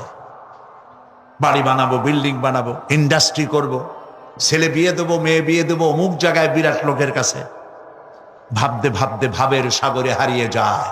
আর ভাবনার ভিতরে খেয়ালে যদি কেউ পোলাও পাকায়, বাস্তবে তা হোক আর না হোক, খেয়ালে মনে মনে যদি কেউ পোলাও পাকায়, তাহলে ঘিয়ের দাম যাই হোক না কেন তাতে কিছু আসে যায় না। মানুষ রঙিন রঙিন ভাবনা ভাবতে খুব মজা পায়। তাহলে আমি কি বুঝাইতে চাইলাম? চোখের কাজ, নাকের কাজ, মুখের কাজ, কানের কাজ, মনের কাজ, প্রত্যেকটি অঙ্গ প্রত্যঙ্গে ভিন্ন ভিন্ন কাজ আছে, ভিন্ন ভিন্ন রুচি আছে। প্রিয় ভাই সব, হযরত ওমর ফারুক রাদিয়াল্লাহু তাআলা আনহু তিনি একবার মসজিদে নববীর মধ্যে দেখলেন ফজরের সময়, জোহরের সময় তিনি দেখলেন ফজরে যাদের দেখলাম এক জায়গায় বসা 5-7টা লোক, জোহরে তো তাদেরই দেখতেছি। আসরের সময় দেখলেন ওইখানে বসা, মাগরিবেও দেখলেন, এশায়ও দেখলেন। এশার নামাজের পর তিনি প্রশ্ন করলেন, তোমরা কারা? বলল যে আমরা হলাম দূরের থেকে আসছি, মসজিদে নববী শ্রেষ্ঠ মসজিদ, এখানে বসে বসে আল্লাহর জিকির আজগার করি। তা আল্লাহর জিকির আজগার করো, নামাজ পড়ো, খাও কি? কাজে কিছু লোক আছে ওরা মেহেরবানি করে রান্না করে আনিয়া আমাদের খাওয়াইয়া যায়। হযরত ওমর ফারুক রাদিয়াল্লাহু তাআলা আনহু বললেন, তাহলে তো তোমার চাইতে, তোমরা যে কয়জন এখানে বসে ইবাদত করো, তোমাদের চাইতে ওই ব্যক্তি অনেক উত্তম যে নিজে রুজি কামাই করে তোমাদের খাওয়ায় যায়। তোমরা তো অলস। শুনে রাখো, নামাজের সময় ছাড়া আগামীকাল এই জায়গায় যদি বসা দেখি, ব্যাট মারে বাইর করে দেবো মসজিদ নববী থেকে। ইসলাম কাজের প্রতি উদ্দীপনা দিয়েছে, ইসলাম কাজের ট্রেনিং দিয়েছে। সুবহানাল্লাহ বলে কাজ করো আর খাও। বসে বসে বাপের বোঝা হইও না। আমাদের দেশে বহু পোলাপান আছে বাপের হোটেলে খায় আর মসজিদে গিয়া ঘুমায়। খুব সহজ কাম। কেন এরকম করো বাবাজি? কয় চাকরি পাই না। আচ্ছা চাকরি পাও না, চাকরি তো আমাদের দেশে এক সোনার হরিণ। অথর্ব মন্ত্রীর অথর্ব ভাগ্না চাকরি হয়ে যায়, কিন্তু ফার্স্ট ক্লাস ফার্স্ট হয়েছে এমএতে, চাকরি হয় না। এটা দেশের কপাল, এটা দেশের দুর্ভাগ্য। কিন্তু চাকরি পাও নাই বলে বাপের ঘাড়ের বোঝা হয়ে থাকবা। বউতে তোমার ঘুম দেখা বউ একা একা কানবে, আল্লাহ কোন উল্লুকের সাথে বিয়ে হইল আমার, সারাদিন ঘুমায়। প্রিয় ভাই সব, চাকরি পান নাই তো অসুবিধা কি? আপনি বাসের ড্রাইভার হন, আপনি সিনেমাদান বেচেন, আপনি জমিন চাষ করেন। জমিন চাষ করা লজ্জা। এই পৃথিবীর প্রথম মানুষ আদম আলাইহিস সালাম জমিন চাষ করেছেন। ইদ্রিস আলাইহিস সালাম দর্জিগিরি করেছেন। দাউদ আলাইহিস সালাম কর্মকার হয়ে লোহা দিয়ে অস্ত্র তৈরি করেছেন। নবী করিম সাল্লাল্লাহু আলাইহি ওয়াসাল্লাম ব্যবসা করেছেন। কাজী বেকার যুবকদেরকে বলতে চাই, বাপ আর শ্বশুরের বোঝা হয়ে থাকার মতো লজ্জার জিনিস আর কিছুই নাই। বাপের কামাই খাওয়া লেখাপড়া শেখার পর তোমার জন্য জায়েজ নাই। কাজ করো, কাজের অভাব নাই, হালাল কাজ করো, রুজিতে আল্লাহ বরকত দিয়ে দিবেন। আমার দেশের জমিন এত ভালো, বলার আগেই কোন সুবহানাল্লাহ। সারমার লাগে না, যেখানে সেখানে লাঙ্গল শাবলের দরকার নাই। আঙ্গুল দিয়ে মাটি খুঁচিয়া ঘরের কোনায় আঙ্গুল দিয়ে মাটি খুঁচিয়া কদুর বিচি লাগাই দেন। 3 দিন পরে 2 পাতা, 6 দিন পর লতা, 10 দিন পর ফুল, 2 সপ্তাহের মাথায় কদু। সুবহানাল্লাহ। এই আল্লাহর দেওয়া এত সুন্দর কদু খাইয়া কয় সাদের লাউ বানাইলো বই রেখে, তো একটু আলহামদুলিল্লাহ কইল না। জমিন উর্বর। ওয়াজাআলা বাইনাকুম মাওয়াদ্দা, আর তোমাদের মধ্যে আল্লাহ পাক ভালোবাসা সৃষ্টি করেছেন। এই কথা বলার এর ব্যাখ্যা কি? ভালোবাসা সৃষ্টি করেছেন এর ব্যাখ্যা এরকম হতে পারে, কয়েক রকম। আমি যেটা জেনেছি সেটি হচ্ছে এরকম, ভালোবাসা সৃষ্টি হওয়ার তো কথা ছিল না। এক পর্যায়ে ভালোবাসা থাকবে কোনো একটি বিশেষ সময়, বাকি সব সময় ঝগড়া হবে, এটাই হওয়া স্বাভাবিক ছিল। ধরুন মেয়ের বাড়ি চট্টগ্রাম, ছেলের বাড়ি বরিশাল। মেয়ে শুটকি খেতে খুব পছন্দ করে, ছেলের গন্ধও সহ্য করতে পারে না। ছেলে বলে খড়ে জাত দে, আর মেয়ে বলে খড়ে জাত দে, আর ছেলে বলে যে কমে যাও। মানে একজন আর একজনের ভাষার সাথে মিল নাই। কথা ঠিক কিনা বলেন? ভাষার সাথে মিল নাই, রুচির সাথে মিল নাই। একজনের টক পছন্দ করে আর একজনের টক সহ্য করতে পারে না, আর একজনের শুটকি খায় আর একজনের শুটকি পছন্দ করে না। কাজে রুচি আর অভ্যাস ইত্যাদি দিয়ে সারাদিন স্বামী স্ত্রীর মধ্যে ঝগড়া হওয়া স্বাভাবিক ছিল, ঠিক না? আল্লাহ পাক বলেন সেখানে আমি এই স্বামী স্ত্রী যখন হয়ে যায় তখন দুজনের মধ্যে আমি ভালোবাসার সৃষ্টি করে দেই। আর সে ভালোবাসা এমন পর্যায়ে চলে যায়, স্ত্রী তার স্বামীর জন্য জীবন দিতে চায়, স্বামী তার স্ত্রীর জন্য জীবনের সবকিছু উজাড় করে দিতে চায়। ওয়াজআলা বাইনাকুম মাওয়াদ্দা, এরপরে সৃষ্টি করি রাহমান।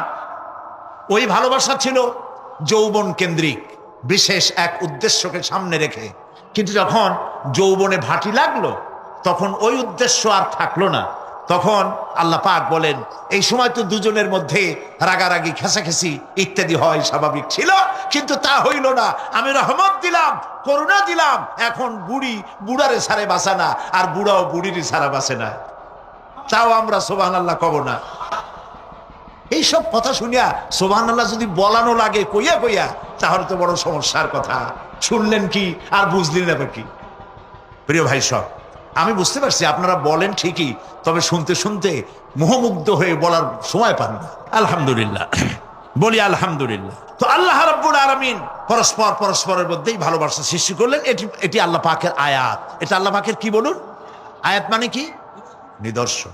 আমার ভাইরা, আমার নিজের জীবনে এক দৃষ্টান্ত আমি প্রায় বলি লোকদেরকে। ছোটবেলায় মাদ্রাসা থেকে বাড়ি ফিরতেছি, তখন গয়নার নৌকা, লঞ্চ নাই, নৌকা। সেই নৌকা বিরাট লম্বা নৌকা, 4-5 জনে দাঁড় বায়, বড় বড় লম্বা লম্বা দাঁড়, ছিপ নৌকা, খুব লম্বা নৌকা। এই নৌকাগুলি প্যাসেঞ্জার বহন করে। স্টেশন আসতে পরে ঢোল পিটায়, মানুষ এসে ওঠে। রাতের বেলায় চলতে হয়, রাতেই এগুলো চলতো বেশি, আজকাল এগুলি আর নাই। সেই নৌকার মাঝখানে থাকতো বাঁশ পোতা। দুই দিকে মানুষ শোবে, নৌকার দুই দিকে মাথা দিয়ে, একদিকে পা দিয়ে শোবে। ছাত্র জীবন শুয়ে আছে এরকম করে, কিন্তু পা লম্বা করা যায় না, পা লম্বা করলে আর একজনের বুকের উপরে গিয়ে ওঠে। এভাবে করে পা কতক্ষণ গোটো করে রাখা যায়? কিছুক্ষণ পর মনের মধ্যে চিন্তা জাগলো যে আল্লাহ, হাঁটুতে তো ব্যথা করতেছে, এই হাঁটুগুলি যদি নাট বল্টুর মতো মোড়ায় মোড়ায় খোলার সিস্টেম করে দিতে, তাহলে তো এখন কষ্ট হতো না। ঠ্যাংডারে মোড়াইয়া খুলিয়া তারপরে ব্যাগের মধ্যে ভরিয়া বালিশের কাজে হতো, ঠ্যাংও ব্যথা করতো না। ছাত্র হলে যত চিন্তা মাথার মধ্যে আসে, এইসব চিন্তা, কেনুর মধ্যে একটা মুড়ি পেঁয়াজ হলে ভালো হইতো, এইসব চিন্তা করতেছে। চিন্তা করে করে এক ফাঁকে ঘুম এসে গেল। সকালবেলায় নৌকা যখন ফিরেছে স্টেশনে, ঘুম ভেঙে গেল যাত্রীদের চিৎকারে। একজন বলছে আমার মানি ব্যাগ চুরি হয়েছে, আর একজন বললো আমার হ্যান্ড ব্যাগ গেছে, আর একজন বলছে আমার ব্রিফ কেস গেছে, চোরে নিয়ে গেছে। ওরা তো যার যার হারানো জিনিস নিয়ে ব্যস্ত। আমি তখন তওবা করতেছি যে আল্লাহ, আমার বুদ্ধিমতো যে বুদ্ধি রাত্রে করলাম, এই বুদ্ধিমতো যদি মানুষের হাতে এবং কেনুতে থাকতো নাট বল্টুর মতো করে মুড়ি পেঁয়াজ দেওয়া, আর ওইগুলি যদি থাকতো ব্রিফকেসের মধ্যে, হ্যান্ড ব্যাগের মধ্যে, তাহলে তো সকালবেলায় শুনতাম কেউ বলতো যে আল্লাহ আমার তো ঠ্যাং চুরি হয়ে গেছে, কেউ বলতো আমার তো হাত চুরি হয়ে গেছে। আল্লাহ আল্লাহ আল্লাহ আল্লাহ, আল্লাহু আকবার। আল্লাহ সুবহানাহু ওয়া তাআলা কি সুন্দর করে তৈরি করেছেন। এত হাল তারা মিন ফুতুর, আমার সৃষ্টি নৈপুণ্যতার ভেতরে কোনো ভুল দেখতে পাও? কোনো ভুল পাবে না। আমার সৃষ্টি নৈপুণ্যতার ভেতরে কোনো ভুল নাই। সুবহানাল্লাহি বিহামদিহি, সুবহানাল্লাহি বিহামদিহি। এত সুন্দর করে আল্লাহ সুবহানাহু ওয়া তাআলা মানুষ সৃষ্টি করলেন। খলাকাল ইনসান আল্লামাহুল বায়ান। তিনি মানুষকে কথা বলা শিখিয়েছেন, তিনি মানুষকে সৃষ্টি করেছেন এত সুন্দর করে, চামড়া দিয়ে, সুন্দর করে চোখ দিয়ে, চুল দিয়ে, মুখ দিয়ে, কি সুন্দর করে বানিয়েছেন। সুবহানাল্লাহ। দেখুন, পায়ের তালুর চামড়া একরকম, তলার চামড়া আর এক রকম, বুকের চামড়া একরকম, পিঠের চামড়া আর এক রকম, ঠিক কিনা কন? পায়ের উপরের যে চামড়া, ওই চামড়াটা যদি পায়ের তলায় হতো, 2 দিনও হাঁটা যেত না, প্রতি সপ্তাহে 3 বার করে হাফসুল করা লাগতো। কন ঠিক কিনা? আল্লাহ সুবহানাহু ওয়া তাআলা যেখানে যেটা দরকার তাই দিয়েছেন। আর ওরা বলে কি, কয় যে আল্লাহ নাই, দেয়ার ইজ নো গড। ছাগল কোথাকার। গ্যাগারিন বলেছেন, ইউরি গ্যাগারিন প্রথম মহাশূন্যচারী, মহাশূন্য পরিভ্রমণ করে এসে বললেন যে মহাশূন্যের লক্ষ লক্ষ মাইল পরিভ্রমণ করে এলাম। মহাশূন্যে হিন্দুরা যাকে ভগবান বলে, খ্রিস্টান যাকে গড বলে, মুসলমানেরা যারা আল্লাহ বলে, এই লক্ষ লক্ষ মাইলের কোন জায়গায় অস্তিত্ব দেখলাম। কিসের আল্লাহ, কিসের গড? নাউযুবিল্লাহি মিন যালিক। কত বড় ছাগল! তুমি দেখ আল্লাহ রে, তুমি তো নিজের শরীরই নিজে দেখো না। আমরা কি আমাদের নিজের শরীরটা দেখি? আয়নার সাহায্য ছাড়া হাতটা কেমন, হিপটা কেমন, ব্যাকটা কেমন, পেছনের উরুটা দেখতে কেমন, আজ পর্যন্ত আয়নার সাহায্য ছাড়া দেখতে পারি নাই। নিজের শরীরটাই দেখতে পারি নাই, আর এই শরীরের স্রষ্টাকে দেখতে চাই। সাহস তো কম না পাগলের। আল্লাহ সুবহানাহু ওয়া তাআলা তিনি মানুষকে সৃষ্টি করেছেন, কত সুন্দর করে তিনি বানিয়েছেন। একবার লক্ষ্য করে দেখো, শুকরিয়া আসবে আল্লাহর দরবারে, মাথা নত হয়ে আসবে। কি সুন্দর করে আল্লাহ পাক বানিয়েছেন। মানুষের শরীরে কিডনি লাগবে 2টি, কিডনি লাগবে 1টা। কিডনি কি? কিডনি হচ্ছে আপনার পেশাবকে ছেঁকে বের করে দেয়, একটা দারুণ জিনিস আপনার শরীরের জন্য। কিডনি যদি ইনঅ্যাক্টিভ হয়ে যায়, হাত পায়ে পানি এসে হাত পা ফুলে আপনি মৃত্যুর দিকে এগোতে থাকবেন। এই কিডনি, এই ছাকনি মাত্র 1টা হলে চলে, কিন্তু আল্লাহ পাক ছাকনি, এই কিডনি দিয়েছেন 2টো। কটা দিলেন? 2টো। একটা যদি কখনো ডিসঅর্ডার হয়ে যায়, আর একটা দিয়ে যেন আমার বান্দা কাজ চালায় নিতে পারে। সুবহানাল্লাহ বিহামদিহি, সুবহানাল্লাহ। চোখ তো একটা হলেও হয়, কিন্তু আল্লাহ চোখ দিলেন 2টো। কটা দিয়েছেন? 2টো চোখ দিয়েছেন, 2টো কান দিয়েছেন। আমি অবাক হয়ে গিয়েছি যখন আমার ছেলের চিকিৎসা চলতেছিল সিঙ্গাপুর মাউন্ট এলিজাবেথ হসপিটালে। 4টা অপারেশন হয়েছে। আমার ছেলে কারিবুল মত, একেবারে মৃত্যুর দুয়ারে চলে গিয়েছিল। 7টি অপারেশন, 40 ব্যাগ রক্ত লেগেছে। 2.5 ফিট তার ইন্টেস্টাইন কেটে ফেলেছে, 2.5 ফিট খাদ্য নালী কেটে ফেলে দিয়েছে।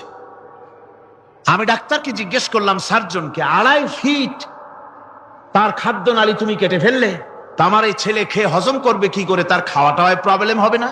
ডাক্তার আমাকে যা বলল, শোনা মাত্র আমার চোখে পানি এসে গেল। ডাক্তার বলল, তুমি জানো না, আমি তো মাত্র 2.5 ফিট কেটেছি। তোমার স্রষ্টা, এই পৃথিবীর স্রষ্টা মানুষ যিনি সৃষ্টি করেছেন, প্রত্যেক মানুষের পেটের ভিতরে এই খাদ্য নালীকে রব্বুল আলামিন 22 ফিট লম্বা করেছেন। আমি তো মাত্র 2.5 ফিট কেটেছি। কোন প্রয়োজনে যদি কাটতে কাটতে আরো কাটা হয়, 10 ফিটও কাটা হয়, কষ্ট হবে না। সুবহানাল্লাহ বিহামদিহি। তার শ্বাস নেওয়ার জন্য, প্রশ্বাস নেওয়ার জন্য কি ব্যবস্থা আল্লাহ পাক করেছেন। হার্ট, মানুষের হার্ট বিট হচ্ছে, এটাকে হার্ট বিট যেটা হয়, সংকোচন সম্প্রসারণ। এই যে মানুষ, ডাক্তাররা বলে রোগী হার্ট অ্যাটাক করেছে, হার্ট অ্যাটাক করেছে। হার্ট অ্যাটাক করবে, অ্যাটাকটা কি? অ্যাটাকটা হচ্ছে সংকোচন সম্প্রসারণ, সংকোচন সম্প্রসারণ, এরকম হচ্ছে। ফট করে এটা অ্যাটাক করলো, আর যদি ছেড়ে না দেয়, এটাই অ্যাটাক করা, এটাই তার জীবনটা শেষ হয়ে যাওয়া।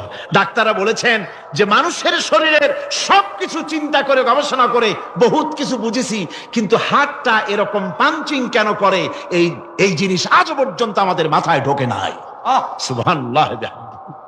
আল্লাহ পাক কি সুন্দর করে এই পাঞ্চিং এর মাধ্যমে, হার্ট যেভাবে করতেছে, এই পাঞ্চিং এর মাধ্যমে সমস্ত শরীরের রক্তগুলি পা থেকে শুরু করে মাথা পর্যন্ত সব ছড়িয়ে দেওয়া হচ্ছে, এভাবে এভাবে ছড়িয়ে দেওয়া হচ্ছে, যাতে করে মানুষ জীবিত থাকে, শরীরের রক্ত গরম থাকে, হিম শীতল হয়ে মানুষ যেন মারা না যায়। এই জন্য আল্লাহ সুবহানাহু ওয়া তাআলা এত সুন্দর ব্যবস্থা করেছেন। এক সময় আঘাত পেয়ে অনেকগুলি রক্ত যদি পড়ে যায়, মানুষ রক্ত শূন্যতায় মরবে না, আবার খানিকটা রক্ত রিজার্ভ থাকে। আল্লাহ পাক রিজার্ভ করে রাখেন। স্পঞ্জের ভিতরে পানি থাকলে উপর থেকে টের পাওয়া যায়, ওরকম খানিকটা রক্ত আল্লাহ শরীরের ভিতরে রিজার্ভ করে গেছেন। এই জন্য বড় বড় ডাক্তাররা, বড় বড় ডাক্তার, বড় বড় বিজ্ঞানী কখনোই নাস্তিক হয় না। এই সব দৃশ্য দেখে তারা মনে করে নিশ্চয়ই একজন কেউ আছেন যিনি এগুলি তৈরি করেছেন, এগুলি এমনে এমনে হয় নাই। যিনি তৈরি করেছেন তিনি কে? তিনি হচ্ছেন আল্লাহ সুবহানাহু ওয়া তাআলা। তিনি এগুলি সৃষ্টি করেছেন, তিনি এগুলি তৈরি করেছেন। ওই আল্লাহ পাকের কাছেই আমাদের সকলকেই ফিরে যেতে হবে। আল্লাহ রাব্বুল আলামিন তিনি বলছেন, আমি মানুষ সৃষ্টি করেছি, খালাকাল ইনসানা আল্লামাহুল বায়ান। মানুষ সৃষ্টি করেছি, শুধু মানুষকে সৃষ্টি করি নাই, আমি আবার তার জোড়াও তৈরি করে দিয়েছি। মানুষ একা একা না, পৃথিবীতে সব জোড়ায় জোড়ায় তৈরি করেছি। উদ্ভিদের মধ্যে জোড়া তৈরি করেছি, প্রাণী জগতের মধ্যে জোড়া তৈরি করেছি। এই দুনিয়ার ভিতরে যা কিছু আছে, উদ্ভিদ হোক আর মানুষ হোক, প্রাণী জগৎ হোক, সবগুলিকে আমি আল্লাহ জোড়া বানাইছি, জোড়ায় জোড়ায় নর এবং নারী সবগুলির মধ্যে করে দিয়েছি। ওয়া মিন আয়াতিহি আন খালাকা লাকুম মিন আনফুসিকুম আজওয়াজান লিতাসকুনু ইলাইহা ওয়া জাআলা বাইনাকুম মাওয়াদ্দাতান ওয়া রাহমা। আল্লাহ রাব্বুল আলামিন বলেন, আমার অগণিত নিদর্শনের ভিতরে এটাও একটি নিদর্শন যে আমি তোমাদের থেকে তোমাদের জোড়া তৈরি করেছি, তোমাদের স্ত্রীদেরকে তৈরি করেছি, যাতে করে তোমরা তাদের কাছে শান্তি পাও। আর তোমাদের মধ্যে ভালোবাসা সৃষ্টি করেছি, মহব্বত সৃষ্টি করে দিয়েছি। আর পরিণত বয়সে এই মহব্বতকে আমি আল্লাহ করুণার সহৃদয়তায় পরিণত করে দেই। তোমার থেকে তোমার জোড়া নারী সৃষ্টি করেছি, স্ত্রী।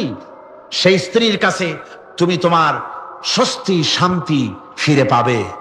আর যখন বৃদ্ধ হয়ে যাবে, তখন এই ভালোবাসাটা আমি করুণা আর মহব্বতের মধ্যে পয়দা করে দেই। এর দ্বারা এই ভালোবাসা এবং মহব্বতের মাধ্যমে সন্তান সন্ততি পৃথিবীতে আসে, নাতি আসে, পৌত্র আসে, পৌত্রী আসে, এভাবে করে আত্মীয় স্বজন পরিবেষ্টিত অবস্থায় দুনিয়ায় মানব বংশ আমি এভাবে করে বৃদ্ধি করি।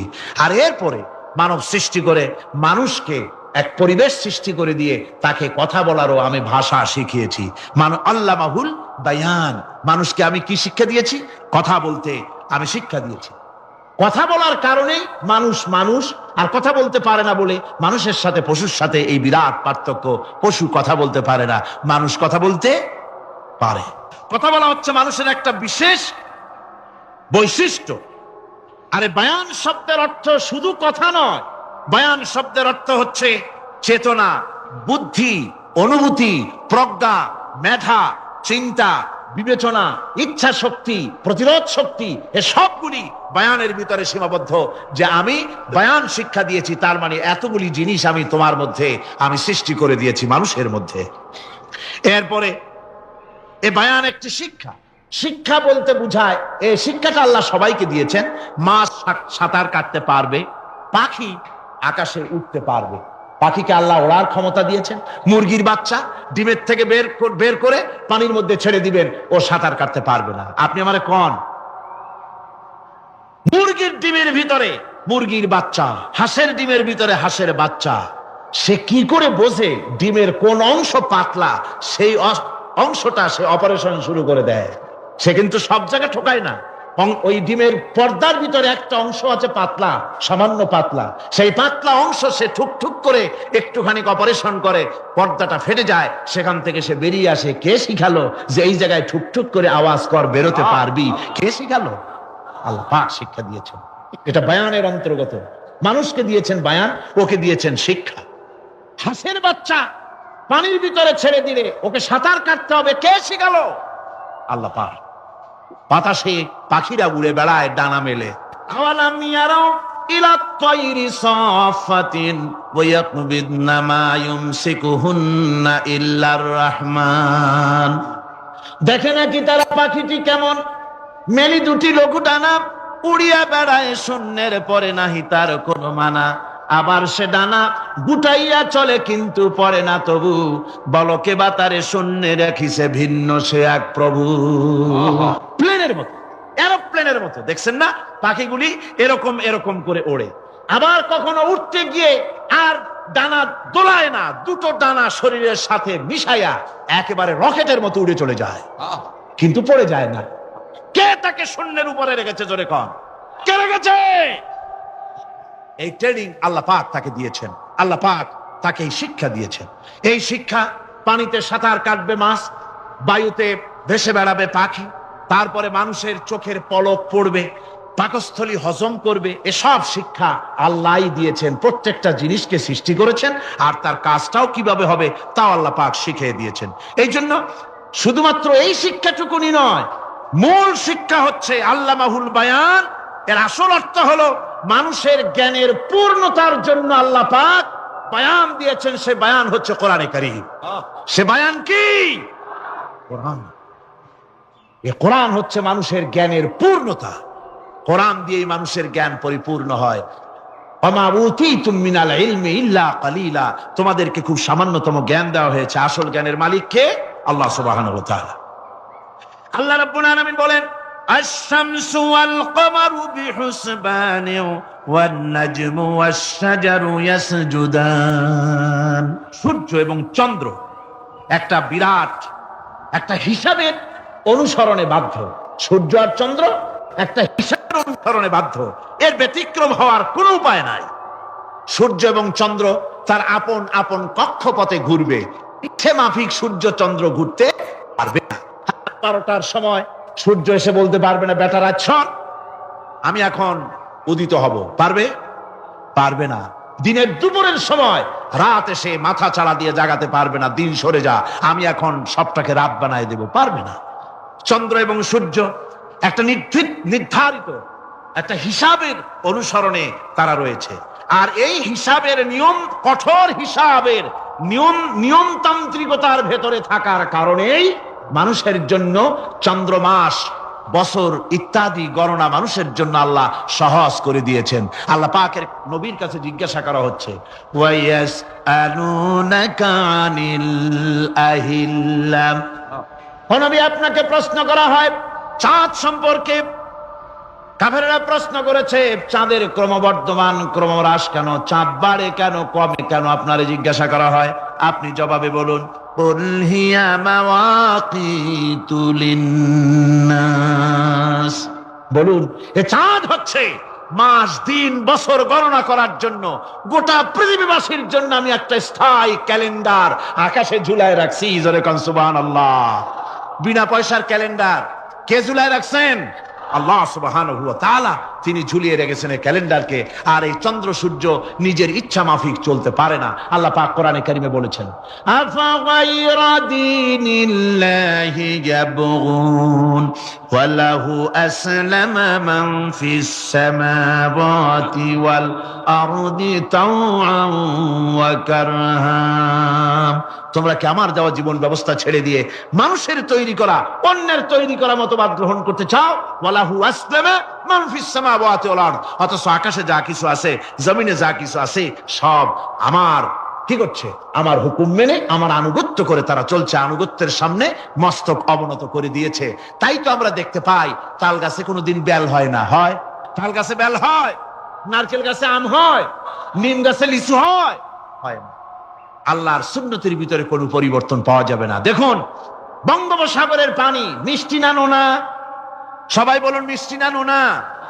বঙ্গোপসাগরের নোনা পানি জোয়ারের টানে এই বঙ্গোপসাগরের নোনা পানিগুলি পদ্মা মেঘনা যমুনার ভিতরে প্রবেশ করে মিষ্টি পানির ভিতরে। আবার ভাটির টানে পদ্মা মেঘনা যমুনার পানিগুলি, মিষ্টি পানিগুলি নোনা পানির মধ্যে গিয়া ঢোকে। মাঝখানে কোনো পার্টিশন নাই।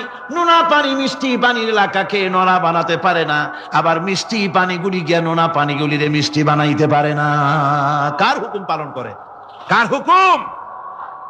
النجم والشجر يسجدان والسماء رفعها ووضع الميزان।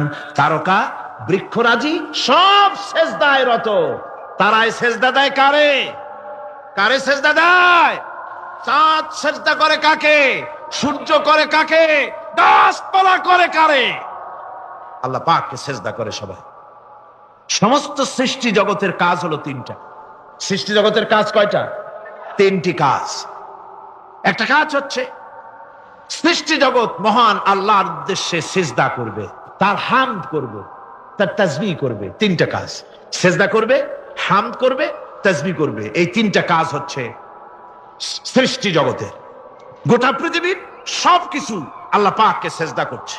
কোরআনে কারিমে রব্বুল আলামিন বলেন, وَلِلَّهِ يَسْجُدُ مَنْ فِي السَّمَاوَاتِ وَالْأَرْضِ طَوْعًا وَكَرْهًا وَظِلَالُهُمْ بِالْغُدُوِّ وَالْآصَالِ।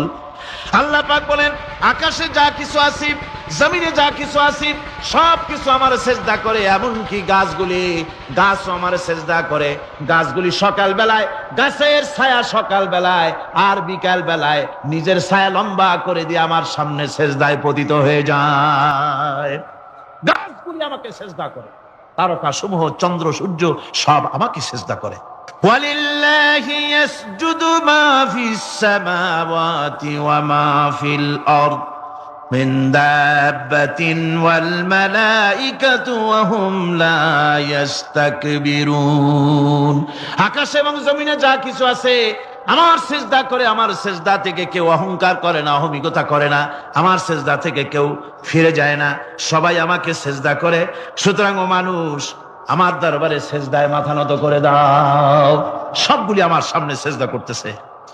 আলাম তারা আন্নাল্লাহা ইয়াসজুদু লাহু মান ফিস সামাওয়াতি ওয়া মান ফিল আরদ ওয়াশ-শামসু ওয়াল কামারু ওয়ান নুজুমু ওয়াল জিবালু ওয়াশ-শাজারু ওয়াদ-দাওয়াবু ওয়া কাসীরুম মিনান নাস। আল্লাহ পাক বলছেন, আকাশ এবং জমিনে যা আছে সব আমাকে সেজদা করছে। চাঁদে, সূর্যতে, গাছপালায়, পাহাড় পর্বতে, সবকিছু, সমস্ত প্রাণী জগৎ পর্যন্ত, চতুষ্পদ জন্তুগুলি পর্যন্ত আমি আল্লাহকে সেজদা করে। সুবহানাল্লাহ। আল্লাহ রাব্বুল আলামিন এবার বলেন, ওয়াল আরদা ওয়াদাহা লিল আনাম ফিহা ফাকিহাতু ওয়ান নাখলু যাতুল আকমাম। আল্লাহ পাক বলছেন, পৃথিবীকে তিনি সমস্ত সৃষ্টির জন্য এই পৃথিবী বানিয়েছেন। আনাম, আনাম শব্দের অর্থ হচ্ছে জীব, জানদার। যত জানদার আছে সমস্ত জানদারদের জন্য আল্লাহ পাক এই পৃথিবীকে বানিয়েছেন। অর্থাৎ যাদের প্রাণ আছে, প্রাণী সময়ের জন্য আল্লাহ যা সৃষ্টি করেছেন সেটা হলো এই পৃথিবী। এই পৃথিবী ছাড়া অন্য কোথাও কোন প্রাণী বসবাসের উপযোগী করে আল্লাহ তৈরি করেন নাই। এই পৃথিবীটা কি আল্লাহ পাক প্রাণীদেরকে বসবাসের উপযোগী করে তৈরি করেছেন। তারপরে বলছেন পৃথিবী তো তৈরি করলাম, এরপরে আমি তাদের সমস্ত খাবার দাবারের ব্যবস্থাও করেছি। খেজুরগুলিকে আমি প্যাকেট করে তোমাদের সামনে দিয়েছি, আচ্ছাদন দিয়ে দিয়েছি।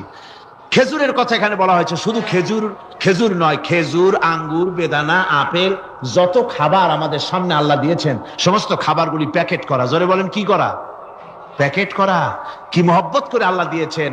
কলা বলেন, তাল বলেন, বেল বলেন, সব খাবারগুলিকে আল্লাহ পাক প্যাকেট করে মানুষের সামনে হাজির করেছেন। কারণ ওয়ালাকাদ কাররামনা বানি আদমা, যেহেতু আদম সন্তানকে আমি সম্মানিত করেছি, তাই আদম সন্তানের সামনে, ভদ্র সম্মানিত মেহমানের সামনে যত খাবার দিলাম সব খাবারগুলিকে আমি গুছিয়ে সুন্দর করে সাজিয়ে আমি কভার করে তোমার সামনে পেশ করেছি। ওয়াল হাব্বুজুল আসফি ওয়ার রাইহান, এরপরে দানা দিয়েছি, ভুসি দিয়েছি। দানা হচ্ছে মানুষের খাবার, ভুসি হচ্ছে পশুর খাবার। এই মানুষের খাবার, পশুর খাবার সবকিছু আমি পরিবেশন করেছি। এরপর আল্লাহ বলছেন ফাবিআইয়ি আলা রাব্বিকুমা তুকাযযিবান। আল্লাহ পাক বলছেন কোন নিয়ামতকে, তোমার প্রভুর কোন নিয়ামতকে অস্বীকার করতে পারো? আল্লাহর কোন নিয়ামতকে অস্বীকার করতে পারবে না। এভাবে হাজারো নিয়ামত দিয়ে আমি তোমাদেরকে সমৃদ্ধ করেছি। সূরা আর রহমান একেবারে শেষ পর্যন্ত আল্লাহর এই সমস্ত নিয়ামত দিয়ে ভরা, নিয়ামতের কথা দিয়ে, রহমতের কথা দিয়ে ভরা। জোরে কোন সুবহানাল্লাহি বিহামদিহি। এই কোরআন, যে কোরআন আল্লাহ আমাদের শিক্ষা দিলেন, এই কোরআন অনুযায়ী দয়া করে যে কোরআন দিলেন, যাতে অর্থনীতি আছে, সমাজনীতি আছে, রাজনীতি আছে, যাতে মানুষের পারিবারিক জীবন আছে, সবকিছু যে কোরআনে আছে।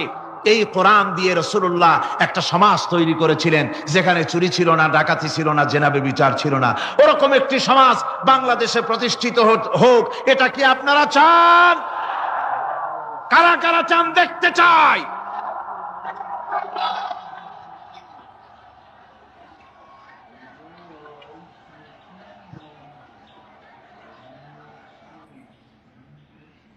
আলহামদুলিল্লাহ, সবাই কোন আলহামদুলিল্লাহ।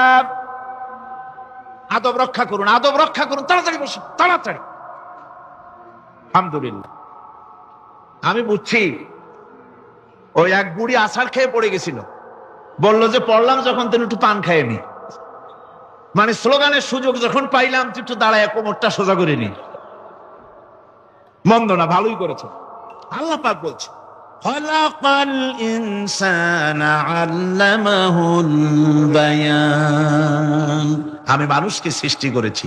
দেখো তোমার নিজের দিকে তাকাও।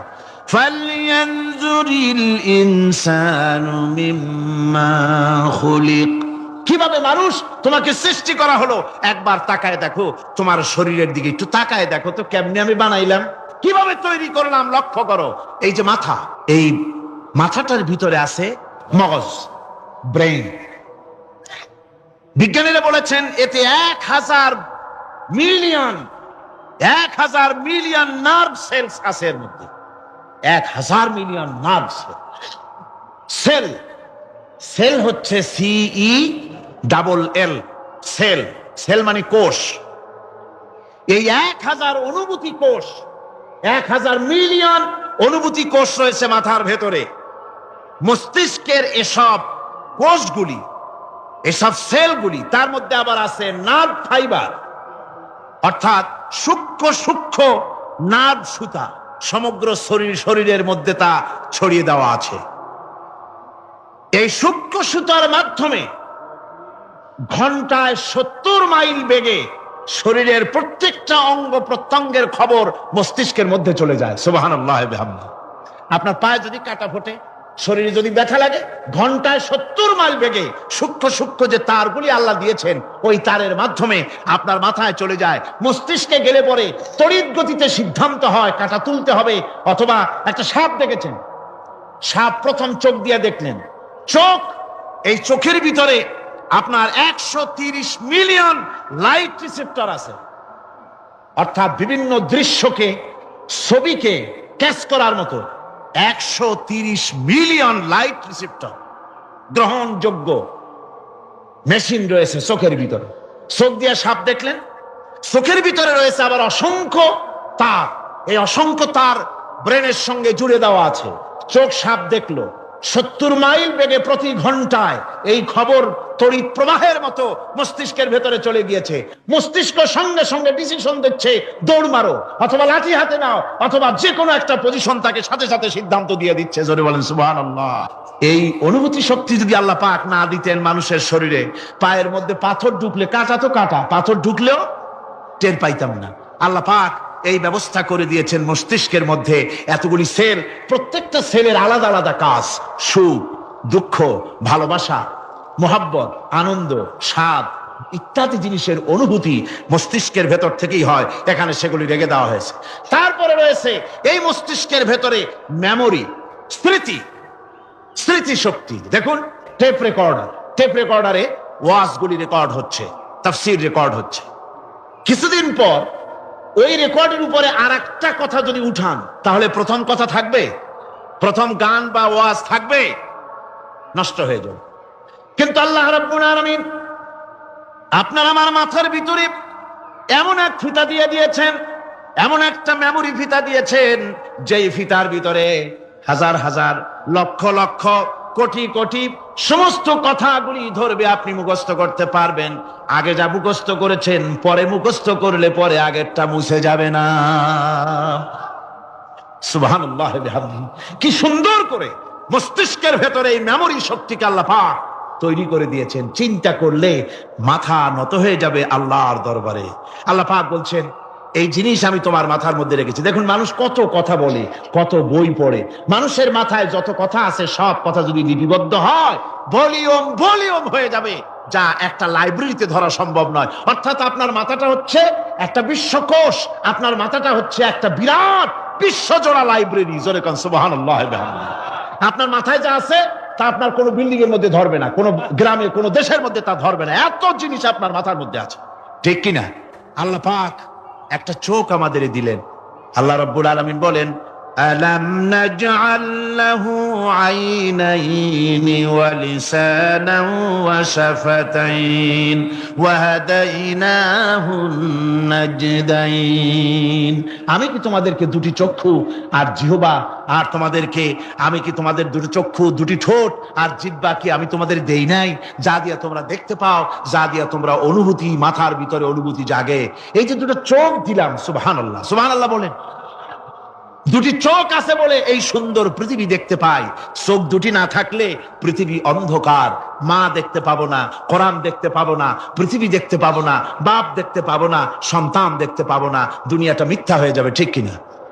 ছোট্ট চোখ, 1 থেকে 1.5 ইঞ্চির ভিতরে এত সুন্দর দুটি ক্যামেরা, যে ক্যামেরা দিয়া দুনিয়ার সব কিছুকে ক্যাচ করা যায়, সব ক্যাচ করা যায়। বলুন তো, এমন একটা বাক্স আপনারা কেউ বানায় দিতে পারবে যে বাক্সের ভিতরে হাতি, ঘোড়া, বাঘ, ভল্লুক, ময়না, টিয়া, পাহাড়, পর্বত, নদ নদী, কীট পতঙ্গ, তরু লতা, গাছপালা গোষ্ঠী সুদ্ধা ধরবে, আরো খানিকটা জায়গা বাকি থাকবে, এরকম একটা বাক্স কেউ বানায় দিতে পারবে?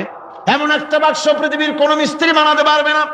কিন্তু আল্লাহ রাব্বুল আলামিন আপনার আমার কপালের নিচে 1 থেকে 1.5 ইঞ্চির ভিতরে এমন 2টা ফিল্ম বক্স তৈরি করে দিয়েছেন, যা দিয়ে তাকাবেন আপনি কোটি কোটি মানুষ দেখবেন, পাহাড় দেখবেন, সমুদ্র দেখবেন, সূর্য দেখবেন, চন্দ্র দেখবেন। এত কিছু দেখার পরেও চোখের ভিতরে আরো খানিকটা জায়গা ফাঁকা থেকে যায়। কি বিরাট নিয়ামত এই চোখ আল্লাহ পাক আমাদেরকে দান করেছেন। এই চোখকে হেফাজতের জন্য আবার চোখের উপরে সানসেট তুলে দেওয়া আছে। সানসেট ভুরু, আল্লাহ ভুরু লাগায় দিয়েছেন, নিচে একটু হাড় জায়গায় দিয়েছেন, উপরে সানসেট, ভেতরে চোখ, যাতে করে বল এসে লাগলে পরে চোখটা গলে না যায়, আছাড় খেলে পরে চোখটা গলে না যায়, চোখটাকে সেফ সাইডে রেখে দিয়েছেন আল্লাহ পাক সুবহানাহু ওয়া তাআলা। আল্লাহ পাকের কাছে শুকরিয়া তো আদায় করলাম না, আদায় করি। আসুন পড়ি আমরা সবাই, আলহামদুলিল্লাহি রাব্বিল আলামিন। আল্লাহ পাক বলেন, আলাম নাজআল লাহু আইনাইনি ওয়া লিসানাও ওয়া শাফাতাইন। জিহ্বা দিলাম আমি তোমাকে, এই জিহ্বার ভিতরে 3000 আস্বাদন স্তর আছে। বিজ্ঞানীরা বলেছেন একটা জিহ্বার মধ্যে 3000 আস্বাদন স্তর আছে।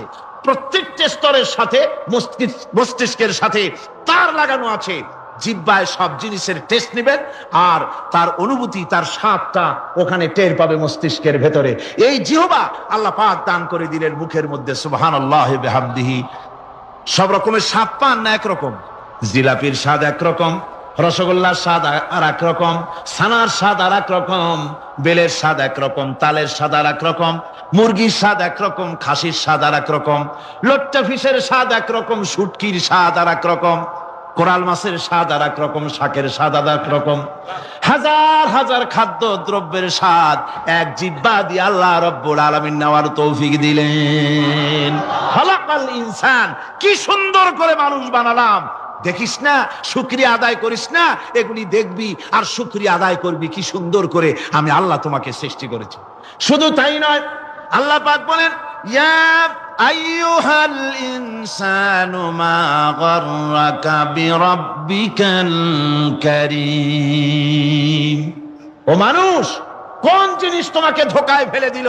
তোমার মহান প্রভুর ইবাদত থেকে, গোলামি থেকে কোন জিনিস তোমারে ধোঁকায় ফেলে দিল? কেন ধোঁকায় পড়ে গেলে? আল্লাহ রাব্বুল আলামিন তাই বলেন, ইয়া আইয়ুহাল ইনসানু মা গাররাকা বিরাব্বিকাল কারীম। কোন জিনিস তোমাকে ধোঁকায় ফেলে দিল? ওই মহান আল্লাহ রাব্বুল আলামিনের ইবাদত থেকে, গোলামি করা থেকে। কি সুন্দর করে বানালাম। জান্নাতের খাবার কত বড় হবে, জান্নাতের বাগান কত বড় হবে, জান্নাতের ফল কত বড় হবে, জান্নাতের গাছ কত বড় হবে, জান্নাতি আঙ্গুর কত বড় হবে, জান্নাতি আনার কত বড় হবে, জান্নাতি বাড়ি কত বড় হবে, ইনশাআল্লাহ বিস্তারিত আলোচনার সামনে যদি কখনো আসি বলবো। আজকে একটা আলোচনা করি, সেটা হলো জান্নাতের খাট কত বড় হবে। কেন খাটের কথা কেন হুজুর? আর কিছু নাই, খাটের জিনিস দিয়ে আরেকটা উদাহরণ দিব। এই জন্য তিরমিজি শরীফ 2য় খণ্ডের মধ্যে নবীজি বলেন জান্নাতের খাট কত বড় হবে। নবীজি বলেন জান্নাতের খাট আপনাকে যদি বলা হয়, আপনি কল্পনা করেন না খাট কত বড় হবে, আপনি কল্পনা করবেন মনে হয় জান্নাতের খাট দুনিয়ার 10 খাটের সমান, অথবা দুনিয়ার 100 খাটের সমান, অথবা দুনিয়ার 200 খাটের সমান। না না না, এটা হলো আপনার কল্পনা। কিন্তু জান্নাতের খাট হবে অকল্পনীয়, এটা কল্পনার বাইরে হবে। কেমন অকল্পনীয়? নবীজি বলেন জান্নাতের একটা খাট এই যদি জমিনে রাখা হয়, খাটের নিচের জায়গা জমিনে ঠেকে যাবে, খাটের উপরের অংশ ডাইরেক্ট আসমানে ঠেকে যাবে। খাটের নিচের জায়গায় কোথায় ঠেকবে বলেন? জমিনে ঠেকবে। খাটের উপরের অংশ আসমানে ঠেকবে। আচ্ছা, এটা কি কল্পনায় ধরে? কল্পনা এসে গেছে হুজুর, তাহলে এত বড় খাটে উঠবো কেমনে আর নামও কেমনে? তাই এগুলো কল্পনায় ধরবে না। ওরা জান্নাতে যায় বুঝবেন, উঠাও লাগবে না, নামাও লাগবে না। ব্লুটুথ কালেকশন, মনে মনে বলবেন আল্লাহ উঠতে চাই, আর দেখবেন উঠে গেছেন। মনে মনে বলবেন আল্লাহ নামতে চাই, আর দেখবেন নাইমা গেছে। এবার আসেন খাটের কথা কেন বললাম? এক খাট যদি হয় আসমান জমিনের মাঝখানের খালি জায়গার সমান, এটাকে আপনি ছোট মনে করছেন? আসমান জমিনের মাঝখানে খালি জায়গা ছোট মনে করছেন? আমরা তারা দেখি না রাত্রে বেলা তারকা? বিজ্ঞান বলে জমিনের সবচেয়ে কাছের তারকা দূরত্ব 9 কোটি বছর দূরে। কালকে বাড়ি যায় সুবহানাল্লাহ করেন, ফেটা মুসলমান, ফেটা মুসলমান, কিপটা মুসলমান মুখ দিয়ে সুবহানাল্লাহটা বের করে না। সুবহানাল্লাহ বললেন তো সাথে সাথে এই কোটি কোটি কোটি কোটি কোটি কোটি বছরের খালি জায়গা আল্লাহ অলরেডি নেকি দিয়ে পরিপূর্ণ করে দিয়েছে। একেবারে কাছের তারকা যদি 9 কোটি বছরের হয়, তাহলে আসমান কত উপরে? হুজুর আসমান যদি এত উপরেই হয়, তাহলে আমরা চোখ দিয়ে আসমান দেখি। কারণ না, আপনি চোখ দিয়ে যেটা যেটা দেখেন ওটা আসমান না, ওটা হলো বাষ্প। চলে বলেন ওটা কি? বাষ্প। বিমানে উঠলে আমি আগে মনে করছিলাম নিচের থেকে আসমান যেমন সাদা দেখা যায়, বিমানে উঠলে মনে হয় নিচের দিকে তাকালে, জমিনের দিকে তাকালে মনে হয় দেখা যাবে সবুজ। কারণ আমাদের জমিনটা সবুজ না, খেত খামারে ভরা, গাছ গাছ দিয়ে ভরা। তো বিমানে ওঠার পরে আমার ধারণা ভেঙে গেছে। বিমানে ওঠার পরে নিচের দিকে তাকায় দেখি আরে আসমানের মতো সাদা সাদা। আচ্ছা, বিমানে উঠছেন কারা কারা? হাত উঠান তো দেখি। আমি কি মিথ্যা বলছি? উপর থেকে নিচের দিকে দিনের বেলা তাকাইছেন না? কেমন মনে হয়? সবুজ না সাদা? সাদা, আসমানের কালার, ঠিক না ঠিক? তার মানে জমিনের কালার কি সাদা? জমিনের কালার তো সবুজ, আমরা উপর থেকে দেখি সাদা, তার মানে ওটা বাষ্প, ওটা জমিন না। ঠিক নিচের থেকে আমরা উপরে তাকায় যেটা মনে করি আসমান, ওটা আসমান না, ওটা বাষ্প। আসমান বহু দূরে, ওটা ওই পর্যন্ত দৃষ্টি আমাদের নাই। সুবহানাল্লাহ বলেন। তাহলে কাছের তারকা যদি 9 কোটি বছরের হয়, আসমান কত উপরে? এক একটা খাট, জান্নাতের খাট পুরো দুনিয়ার সমান। সুবহানাল্লাহ। আশ্চর্যের ব্যাপার হলো, আমি মাঝে মাঝে চিন্তা করি, এক খাট যদি হয় দুনিয়ার সমান, ওই খাট যেই রুমে থাকবে, রুমটা তাইলে কত বড়? ওই রুমটা যদি এত বড় হয়, ওই রুমটা যেই তলায় থাকবে, ওই তলা কত বড়? এক তলা যদি এত বড় হয়, আপনার একটা পোলারে যদি হাফেজে কোরআন বানায় দেন, আপনার একটা সন্তানকে যদি হাফেজ বানান, আপনার একটা নাতিরে যদি হাফেজ বানায় দেন, তো কি হবে? এক তলা আল্লাহ পাক রব্বুল আলামিন কোরআন কারীমের আয়াত রাখছেন ৬২৩৬টা, কেউ কেউ বলেন ৬৬৬৬টা, কেউ কেউ বলেন ৬২৩৬টা। আপনার একটা সন্তান হাফেজ হইলে হাশরের ময়দানে ৬২৩৬ আয়াত তেলাওয়াত করবে। আল্লাহ জান্নাতে আপনার সন্তানকে গুনে গুনে ৬২৩৬ তলা বিল্ডিং এর মালিক বানায় দিবে। আমি মাঝে মাঝে কল্পনা করি, এক খাট যদি হয় দুনিয়ার সমান, ওই ৬০০০ তলা বিল্ডিং কত বড় হবে? কল্পনীয় না অকল্পনীয়? অকল্পনীয় বইলাই ওটা জান্নাতি বিল্ডিং। এবার আসেন, বিল্ডিং যদি এত বড় হয়, এক বিল্ডিং দিয়ে একটা শহর হয় না হাজারটা বিল্ডিং দিয়ে একটা শহর হয়? এবার আসেন, নবীজি হাদিসের মধ্যে কি বলে? আরো দামি কথা বলতেছে। নবীজি বলেন, ওয়াবানা লাহু লিকুল্লি কদামিন মাদিনাতান ফিল জান্নাহ।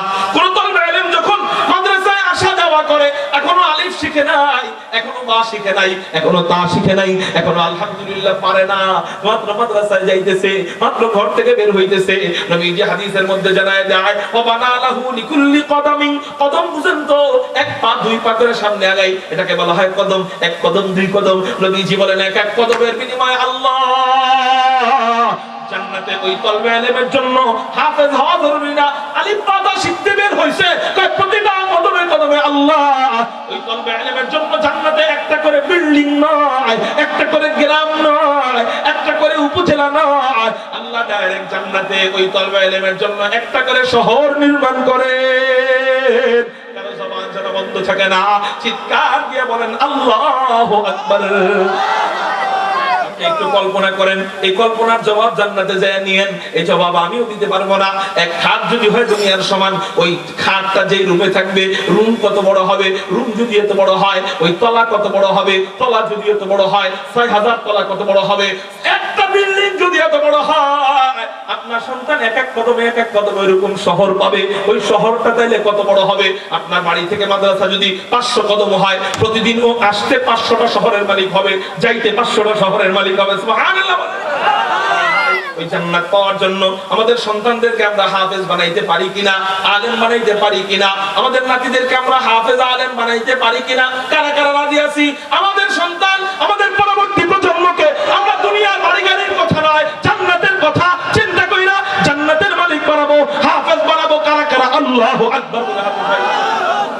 ইনশাআল্লাহ আল্লাহ আমাদেরকে যে কয়টা কথা বলাইলেন, আমরা যে কয়টা কথা শুনলাম, সবাইকে বুঝবার আমল করবার তৌফিক দান করেন, বলি আমিন।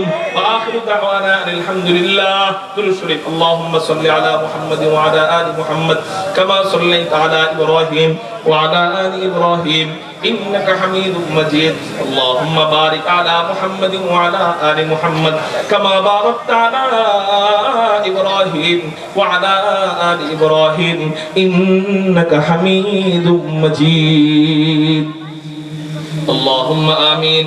ربنا ظلمنا أنفسنا وإن لم تغفر لنا وترحمنا لنكونن من الخاسرين.